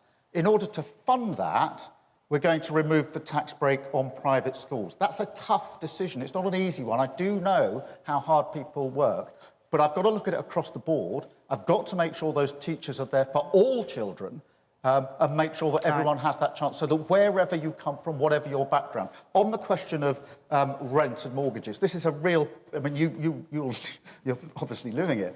But, you know, young people who are working hard, you know, on a reasonably decent wage, but then having to pay a huge part of it for rent over and over again, because rents are through the roof, the housing isn't what it should be. Well, there's lots of people here who know how bad the problem is. You're asking very specifically, what can be done to help when rents are high? And particularly, will how much you pay in rent go towards being able to buy a property? Yeah, so on the question of buying property, we situation? want a low deposit scheme, which is what we'll put in place, so that people who've proved they can pay, because they're often paying more for their rent than they pay on their mortgage, so the ability to pay isn't the issue, but they haven't got the ability to save for a mortgage because mum and dad haven't got the money and they're paying it all out on rent. So that's the first thing. The second thing, which is also important for those that are in rented accommodation, is we have to stop the landlords ripping off tenants who are doing, you'll probably be familiar, this bidding war, so that when you go to get a rented property, the landlord just does a bidding war. Who'll pay more, who'll pay more, who'll pay more, until people are paying through the roof. We have to end that. How will you end that?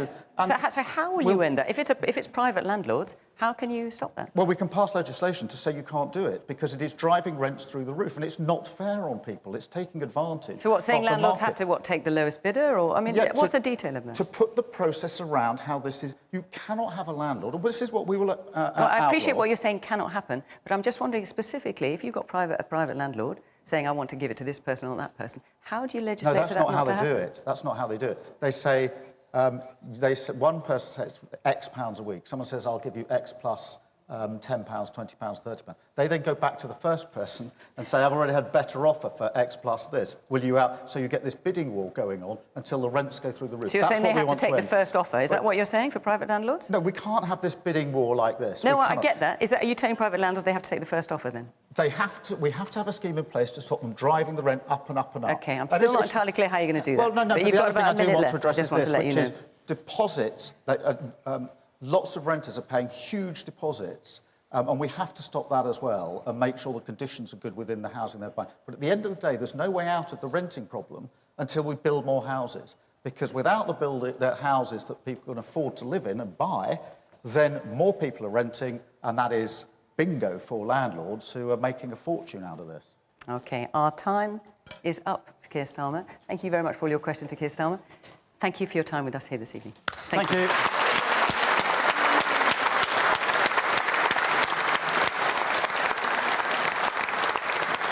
Right. Are you still with me at home? We're in the home straight. We've got the last half hour now. So would you please welcome our final guest tonight, the Conservative leader, and, of course, our Prime Minister, Rishi Sunak.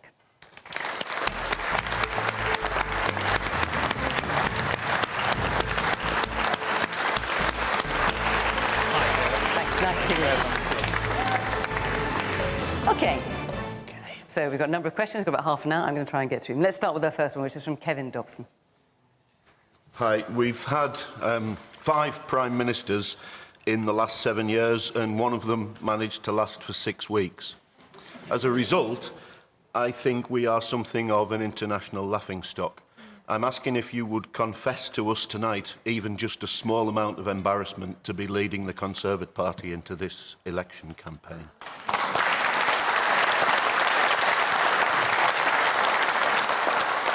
Well, good evening, everyone. Fiona, thank you for inviting me. And Kevin, was that right? Yeah. When I first got this job, I stood on the steps of Downing Street and spoke to all of you as Prime Minister for the first time, and I acknowledged that.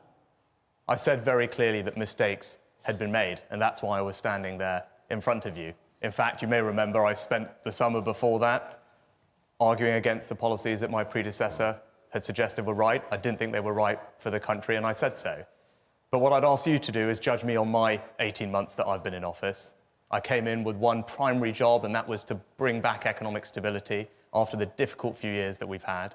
You saw yesterday we had the very welcome news that inflation is back to target. Now, I know that that's only starting to make a difference to all of your lives and everyone else's, but that's the path we're on. And if we stick with that path, I can continue to cut your taxes, give you more financial security, and actually deliver on the things that I know you want me to. So, Kevin's question is about character, it's about trust, it's about integrity, I think it's fair to say. We've got a question from Graham Donald on matters more recent. Graham. Aren't these emerging allegations about betting on the election date the absolute epitome of the lack of ethics that we have had to tolerate from the Conservative Party for years and years? So, just to be clear, for those of you who might not have kept up with it, 3 people are being investigated by the Gambling Commission about placing a bet on the timing of the election. 2 are Conservative Party candidates, Craig Williams, Laura Saunders, and her husband, Tony Lee, is the Conservative Party Director of Campaigning. They are being investigated. There's also an issue with a police officer who's been arrested. But these are 3 people connected to the Conservative Party. Yeah. Well, like you, I was incredibly angry to learn of these allegations. It's a really serious matter. It's right that they're being investigated properly by the relevant law enforcement authorities, including, as Fiona said, a criminal investigation by the police. You know, I want to be crystal clear that if anyone has broken the rules, they should face the full force of the law, and that's what those investigations are there to do, and I hope that they do their work as quickly and as thoroughly as possible. There are calls for them to be suspended. These are party candidates. But you're happy not to suspend them, to let them carry on and go on to the election. Obviously, they've not admitted anything. No one is saying that a decision has been taken about their guilt or their innocence. But you're happy for them to go into the election and represent you and the Conservative Party. Well, Fiona, as you said, these investigations are ongoing. They are rightly confidential. One of them is a criminal investigation that's being conducted by the police. These are very serious matters. Yes, but that's a police officer. Talk about the 2 party candidates. All I can say is they are serious investigations. It's right that they are done thoroughly, confidentially. The integrity of that process should be respected. But what I can tell you is if anyone is found to have broken the rules, not only should they face the full consequences of the law, I will make sure that they are booted out of the Conservative Party. Woman there in the white T-shirt. As a parent of 17-year-olds who have grown up in the last 5 years against the backdrop of COVID and the shenanigans of the Tory party, what are you going to do as a political party to rebuild trust in young people and politicians? There's a bit of a theme emerging. You know, if you're asking about why you can trust me in particular, I'll tell you, actually very simply, right? It's because my grandparents came to this country with very little. And in 2 generations, I'm standing here as your Prime Minister. So this country did something extraordinary for my family. And I feel an enormous debt of gratitude to repay that. And I'm in this so that I can make the same difference to as many people as possible as the difference that this country made to my family. So I can happily talk to you about lots of policies like national service, helping your children get onto the housing ladder with cuts to stamp duty, getting them great apprenticeships. But fundamentally, I'm in this because of what this country has done for my family, and I will work very hard to repay that and make as many people's lives better in the way that my life has been transformed by being here. National service is not something that young people that I speak to are particularly interested in. They do a lot of volunteering and things already on their own. It was more about the trust that young people can get from all politicians in the last 5 years, growing up against that, and the trust that can be rebuilt in politicians in general. OK, I think you've answered that. Let's take another question now. This man in the blue sweater and blue shirt, yeah. Despite my personal support for the scheme, many of my peers at school, so I'm a college student, many of my peers can't see the potential benefits from the National Service Scheme.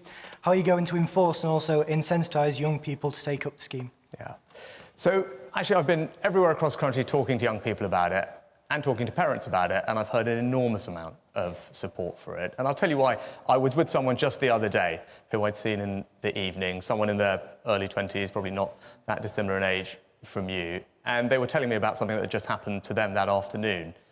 They had seen an elderly person fall and damage their hip quite badly, and because they had volunteered with St John's Ambulance, they were able to help that person and be with them, give them some sense of reassurance, get the ambulance there, and that person was incredibly grateful. And then I was talking to this person a little bit more, and they were explaining how they'd got into St John's Ambulance because they'd been through a difficult time in their lives, and it was something that they did to give them a sense of purpose and contribution to society, and they found it a really fulfilling and meaningful experience, as well as, in that case, giving them some skills, practical skills, that have allowed them to help other people in their life. And that's why I think national service is a good idea. So, that one person's example is a great reason to spread this to as many people as possible, make sure everyone can have those skills and opportunities, have a sense of contributing to something bigger than themselves. I think that gives people meaning and purpose, and also contribute to our country's overall resilience and security. And that's why, as I said, that one story encapsulates, I think, very well why this is a great idea. So you say you've been talking to young people, you've got us that one story. Have you also been talking to your former Chief of the Naval Staff, who says it's bonkers? And the former Chief of the General Staff, who says it's electoral opportunism. Have you spoken to them? I've spoken to lots of people in the armed forces. Well, I wouldn't be appropriate, Fiona, to start politicising the armed forces in an election campaign. Well, it's just they've been very critical of your campaign, and given they know a bit or two about the army, I wonder if you thought you might find out why they're so critical.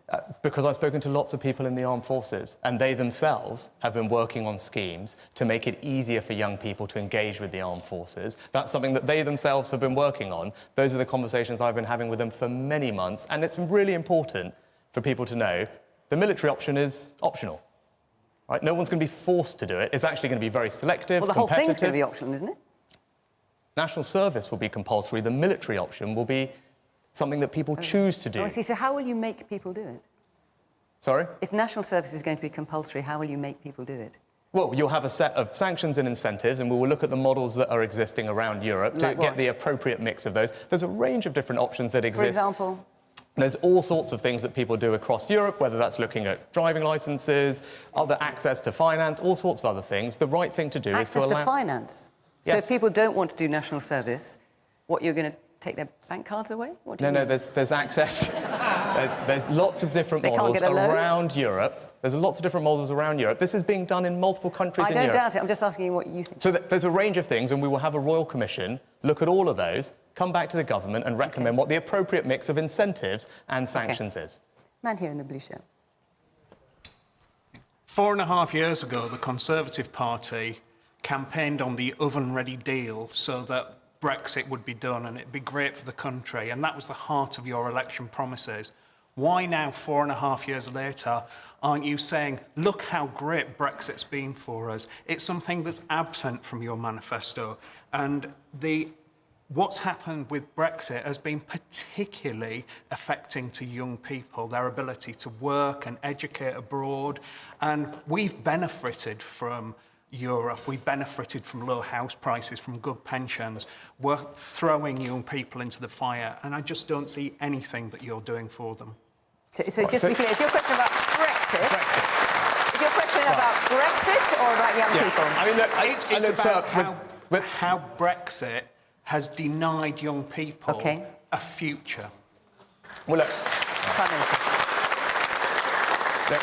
we had all these debates several years ago. I'm not going to relitigate them. We had a referendum, and the country decided, and now the job is to get on and make sure we realise all the benefits of that. And actually, you don't have to go very far from here to see it in a very tangible way for young people.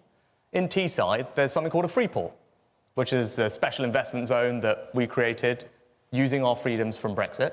It's attracting billions of pounds of investment, creating thousands of incredibly high-quality jobs. I was there recently talking to young apprentices who are now doing fantastic careers in the growth industries of the future, incredibly excited about what that is for them and what that means. And you that's could just have one of the open free examples ports of without things that leaving we're the doing. EU, Prime Minister, as you know. No, you can't have in the same way, Fiona. Perhaps in the same way, but you could open free it's ports how without we've leaving done the them. EU. It's exactly how we've done them that means we are attracting the investment and creating the jobs, which is already making a difference to so many people's lives. And that is a very practical example of what we've done. But look, the choice, sir, at this election is about the future. We're not going to go back to Brexit, right? This is about the future. And when it comes to the economy And when it comes to making sure people who are working hard have the opportunities they deserve, right, what I want to do is build on the progress we've made and give you and every other young person that you're concerned about the opportunity to get a job with a new apprentice, if that's the right thing for them, and then keep more of their hard-earned money by cutting their taxes. That is what I want to do for people. And actually, outside of the EU, we're able to do things that will drive more growth, create more jobs that will allow me to cut more taxes. That's the choice at this election. Can we take a question from Ronald Thorne? There you are. Mr Sunak, recent figures show NHS waiting lists have more than doubled under your government. What message have you got for those who were on waiting lists, particularly those who have been on there for more than 1 year? Yeah. Well, Ronald, first thing, it was Ronald, wasn't it? Yeah. I come from an NHS family, so I was raised with people, surrounded by people who dedicated their lives to trying to make their patients' lives a bit easier. And that's what I spent my childhood doing and working in. So the NHS matters to me personally. And we haven't made as much progress as I would have liked tackling waiting lists in the last 18 months. And you haven't kept your pledge either, which was to bring waiting lists down. We have not made Well, specifically, you made a pledge and you've broken it. as we would have liked, as I would have liked, right? But what I can tell you is we are putting record investment into the NHS. We've got more doctors and nurses working in it than we ever have, and we're training more. And we're doing different things, making sure that we can diagnose people's cancers earlier by doing scans closer to their homes, allowing you to do more things at your pharmacy to get the treatment that you need quicker. And those things are starting to make a difference. And what we've seen over the past few months is waiting lists now are starting to come down. They've just gone up. Over the past few months, over the past 5 months, they've gone down by around 200,000. Well, they're still higher than where you were paying. Yes, and they have literally just gone up. I'm sure you haven't forgotten. I freely acknowledge that. OK, I just want to be clear. freely acknowledge that. But Fiona, this is an important point. Right? Inflation yesterday hit 2%. When I became Prime Minister, it was 11. Now, that is something that I said I would do, and we've done it. Now, these things don't happen overnight. They don't happen in a straight line. But if you have a plan and you stick to it, you can get the results. You've seen that on inflation. You've seen me stick to a plan. And yes, during that period, it popped up a couple of times and everyone said the same. And I said, if we stick to it, we will get it there. We did. And on waiting lists, we haven't made as much progress as I would have liked. But because of the things we are doing, what you have seen over this year is waiting lists are now starting to come down. There is still a way to go. Of course there is. But we will stick to it and I will get it done. Convinced? No. So your message to the people who are still on the waiting list is, sorry, but could do better. What I want to do is make sure they get their treatment as quickly as possible, which is why we're putting more money in, hiring more doctors and nurses, and doing things differently so they can get the care they need in different ways, often outside of hospitals. Now, I can't promise that's going to be solved overnight. And to give you the context here, Ronald, here's the thing that we're grappling with. During the pandemic, 6 million referrals that otherwise would have happened didn't happen. Just think about that for a second. 6 million. Right? And that's what we're now grappling with. Right? That's why the NHS is under the pressure that it's under. 6 million missed referrals that we are now catching up on. Right? So the NHS is doing more today than it's ever done in its history because of the investment we've done and all the improvements we've made. It's not treating more people. Yes, the NHS is today carrying out more checks, tests, scans, operations, treatments, appointments than it's done in its history. But when you're dealing with a 6 million missed referrals that we are now catching up on, it is going to take time to get them down. Let's have this man here in the front. So I'm glad, Rishi, you said that there is family who has NHS. You say that there is more operations and patients are more. I'm frontline person. I work in NHS. I'm a doctor here. And I am more frustrated now than I was before because every time there is no funding, nothing. Even for children who are having constipation, soiling, they are being called smelly boy, smelly girl in the school. They are saying nurses will not provide the service. How can you say that the parents will be confident who are frustrated now? The NHS staff, the staff morale is all the way down. There is more strike in your period than ever before. What would you say to that people are suffering, the doctors are, the nurses, the therapists, everywhere, the patients are suffering, waiting lists are going up. You said it is going down. I don't know what it said. And then you said 10 billion more investment in your manifesto. What is going to happen? How do we trust? Is it going to happen? And this is, I think, in my view, an eyewash rather than a true deliverable goal. Well, sir,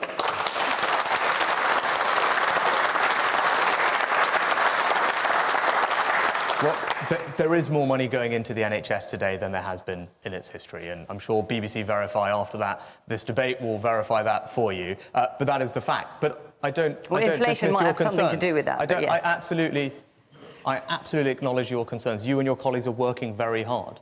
You are doing more than we've ever done before. But the situation is challenging because we are dealing with the backlog of missed appointments that you are very well aware of, and I'm sure you were working hard during COVID. You saw what didn't happen during that period. But you talked about parents and children. I'll give you one practical example of something that we're doing that is already making a difference. Now, because of the changes that we've made, if your child has an ear infection, a sore throat, sinusitis, instead of having to make a GP appointment, you can now go direct to your pharmacist to get the medicines that you need. That change that we have made is making an enormous difference already, saving parents an enormous amount of time, making sure their children get the care and the medicines they need much quicker. And if I'm re-elected, we will expand that Pharmacy First programmes to cover more different illnesses. And again, these things all add up. No one thing is going to solve the problem, but it's just a demonstration to you of my commitment to making sure you and everyone else has an NHS that they can rely on, having the peace of mind that it's there for them when they need. Okay. Bit less frustrated now? I'm not sure. OK, But, all right, you're not sure. OK, let's take another question. Woman there, yeah. Employed migrant workers, such as myself or your parents, for example, contribute to our essential services, fill our skill gaps, and contribute taxes as well. Can you tell me how is setting strict migration limits for themselves or their close relatives beneficial when we still have these skill shortages, particularly in the NHS? Well, ma'am, you're absolutely right. Of course migrants can make a contribution to our country and do, like my parents, as you said, like my grandparents. My point is, though, that the levels of migration that we have seen are too high and they need to come down. And that's what we are now doing. If you look at the number of visas that we've issued at the start of this year, it's down by about 30%.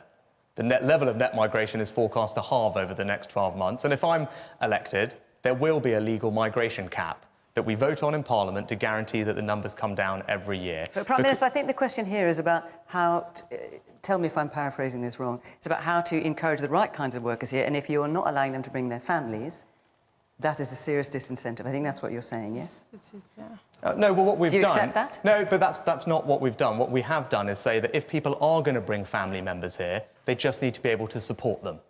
I think that's reasonable, because any person that comes to our country obviously adds to the pressure on public services, and it's a very reasonable proposition to say if people are bringing their dependents, family dependents, then they need to be able to demonstrate that they're going to be able to support them. That is, I think, a very common sense measure, and that's what we are doing. You wanted to come back That's in. okay, I understand that, and I agree with that. But then do you think that social workers, for example, coming from abroad should be paid more in order to be able to support their families? Because they won't be able to on the kind of limits that you've put in place.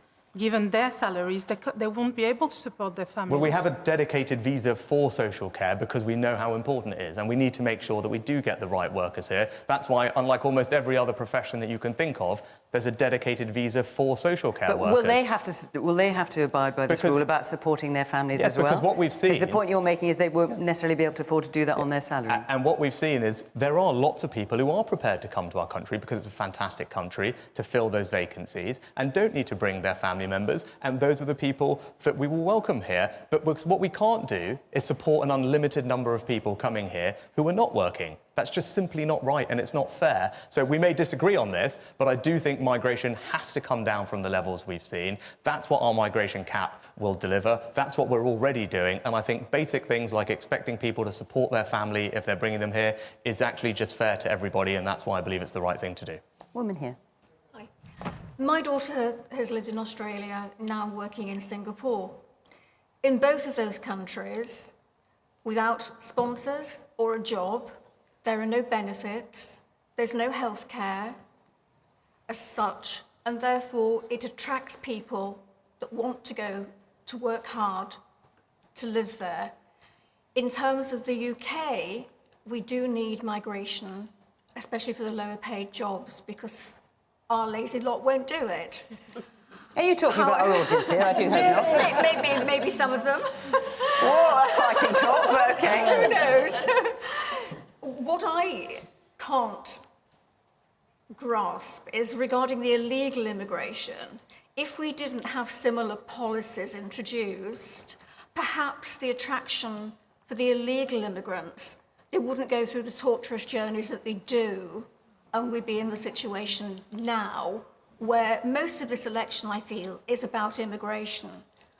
And why can we not be stricter as other countries are, and it works? Yes, well, ma'am, that's exactly what I want to deliver, because you're right. Illegal immigration is wrong.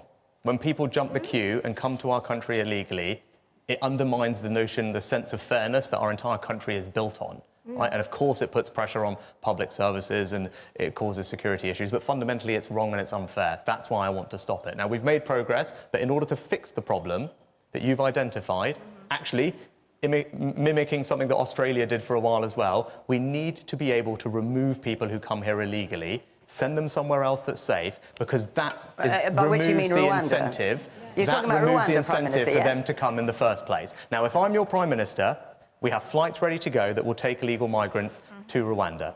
If Keir Starmer is your Prime Minister, the illegal migrants that we've been detained will be out on the streets. They won't be on those planes. We will become the soft touch of Europe just at a time when multiple other European countries are agreeing that our approach is the right approach. And that's what I want to deliver for you as your Prime Minister if you give me the chance. And I do believe that you would be able to deliver. Which brings me to my next question. Oh, yes, because I must let other people in as well. Early Yes. election. Why bring an early election? Why did you call the election early? Well, I called the election because going back to the second question, my number one job when I became your Prime Minister was make sure that we had economic stability. And when we had that, when inflation was effectively back to normal as it was, the economy was growing healthily, wages were rising, I thought that was the right moment for us to consider our future. And you have a choice. You and everyone else has a choice. Okay. Do we build on the progress we've made? I want to keep cutting your taxes. The alternative, if Keir Starmer is your Prime Minister, is that your taxes are going to go up. That is the choice for everyone at this election, and I'm going to fight very hard to make sure that I can continue the work that we've started, continue delivering financial security, continue cutting your taxes. Are you glad you called the election when you did? How do you think it's going? It was the right moment to call the election for the reasons that I outlined. And Fiona, I am. Look, of course these things are difficult, but as to actually answer the first question over there, right? When I was standing against Liz Truss in that leadership election, I had the same questions from everybody. You're behind. Why are you bothering? Isn't this all, this is all very difficult? I said, no. Well, I'm fighting for what I believe is right. Right? Even though people didn't want to hear it at the time, I kept going. I kept saying what I thought was right for this country. I kept going to the end. And you know what? I was proved right then. And that's why you can trust me now when I say that what Keir Starmer is promising you is the same fantasy that Liz Truss did, and it's just going to mean your taxes are going to go up. And that matters to me because I don't want that to happen. Okay. And that's why we're having this election, and that's what I'm going to keep fighting for. He obviously disputes that, but let's take a question from Edie Lewis. Edie Lewis. Oh, there you go. It's a little bit further back, look, with the glasses, yeah. As Labour are predicted to win a landslide victory, do you have any regrets about any actions you've taken during your premiership? Sorry, what was your name? Edie. Edie. Look, I mean, any regrets, Prime Minister? Slightly, of course. No one gets everything right, and I've been very open about that, and I completely understand people's frustrations with me, with the Conservative Party, with the last few years. Do you want to be open about what regrets you might have? But what this election is about the future. Now, we've been talking about various things, but fundamentally... Prime Minister, I'm sorry I'm going to... because that's actually not the question. The question is, do you have any regrets about any decisions taken during your premiership? And you say you've been quite open, so perhaps you could be open with us about what they might be. Yeah, but everyone have their own views on it, and this is not What about are your that. views? Yeah, well, as I said, I wish we'd made more progress on the waiting list. Okay. I've been very open about that. Right? I wish we had made more progress on the waiting list. It's something that was important to me. We haven't made as much progress as I would have liked. I've explained the reasons, and we're making progress now. But fundamentally, this election is about the future. Right? I've had this job for 18 months. You've seen what I've done. My primary job, the most important task I had was to make sure our economy was back in good health, and it now is. And that's the thing that you have to think about going forward. Right. We're in a position now, as I said I would. I said once we got things back to where they were, we could start cutting your taxes. Okay. And we've put out a proposal, and if you know, this is really important. Because I think you've made that point already. That's the only thing I was going to say. But it's important to me because people are asking about the election, right? That is the important issue at stake in this election. I'm going to continue cutting taxes for people at every stage of their lives, whether you're a pensioner, whether you're in work, whether you're setting up a small business, if you're self-employed, whether you're a young couple trying to buy your first home. I want to cut your taxes and deliver financial security. The alternative is Keir Starmer, who is going to put your taxes up, as we've seen over the last few days. Which he disputes, I have to say. He's obviously just been here. Well, he spent the last 3 days avoiding telling anyone about putting up council tax. All right. And obviously, and under that is what's Conservatives, coming, and I'm going to fight very hard to make sure that doesn't happen. With the biggest tax take under Conservative government, as you know, for many years. Yes. So I'm just going back a step. Are you really considering leaving the ECHR to push forward your Rwanda policy, which, let's be honest, is devoid of strategic thinking and just is inhumane? So you're talking about the European Court of Human Rights. So just in case, we're talking about the European Court of Human Rights. So, you know, do you know what happened last month? 15 other European countries all signed a statement about illegal migration. And do you know what they said? All of them agreed. Italy, Netherlands, lots of other countries. All of them agreed that having the ability to remove illegal migrants to a safe third country was an important part of the solution to this problem because it removes the incentive for them to come in the first place. Right? So you have your view. I You're disagree. being asked, would you leave the European Court of Human Rights? I'm going to get onto that, but you said that you had a point about the policy. I'm just telling you, I disagree with you. 15 other European countries just a few weeks ago decided that they agree with me. Right? And what I've also been clear... What I've been crystal clear, and that's why we've passed a new piece of legislation to address the concerns of our court, because I respect our court. They raise concerns. That's why we passed a new piece of legislation, and that's why their flights will now go if I'm Prime Minister. And when it comes to the ECHR, I am crystal clear. Right? I believe everything that we are doing is in compliance with our international obligations, but if a foreign court, including the European Court, forces me to choose between our country's national security and membership of that court, I'm going to choose this country's national security every single time. So when you say it's a foreign court, just to be clear, when you say it's a foreign court, it's a court that we were part of setting up as Great Britain, as the United Kingdom. It also has a British judge sitting on it. So I'm just wondering why you call it a foreign court. It's a court that we were part of establishing. Yes, but it is in Strasbourg, Fiona. That means that it's not a British court. But it's not a court that has nothing to do with us. We were absolutely instrumental in setting it up. My point is very clear. I believe everything we're doing is in compliance with our rules and regulations, but this issue is too important to not to be able to grip. I want to deliver on the thing that I promised you I would deliver on. I want to get these flights off, build this incentive, or remove the incentive, build the deterrent. It's the only way to solve this problem. Now, you and I disagree on that. Right? You think it's fine for people to come and they shouldn't be removed. That's your decision. I don't think that's right for our country, and that's why I'm prepared to do what it takes to get this problem resolved. Sorry, let's go. You're saying you didn't say that. No, I was saying, are you considering leaving the ECHR? Well, I think I did say, yeah, but you just clearly. put words in my mouth then. All right, but I appreciate what you're saying. Yeah. And there's a man over there looking very keen to say something with a black T-shirt. Yeah. Off you go. It's just a point I'd like to make. There's only 2 other countries in the world that don't subscribe to the ECHR. Russia and Belarus.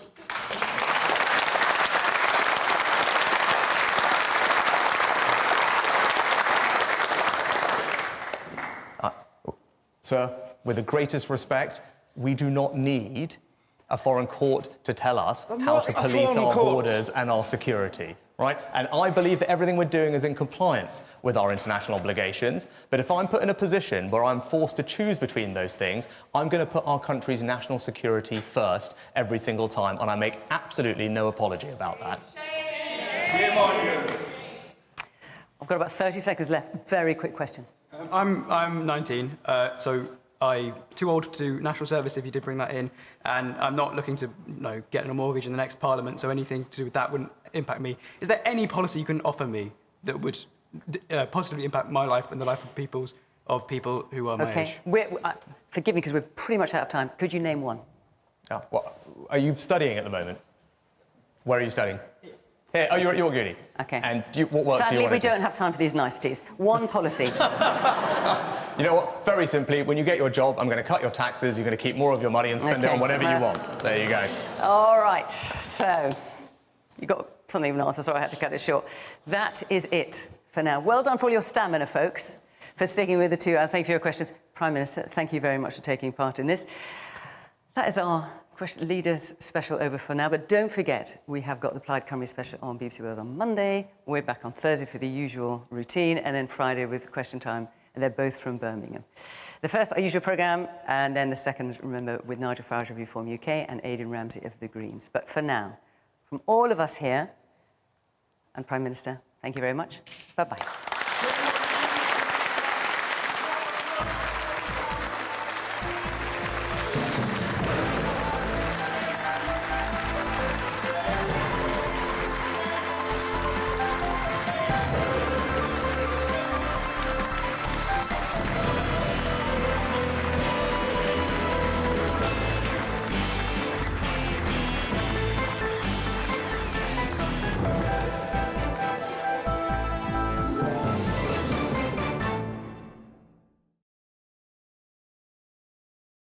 Discover unique stories.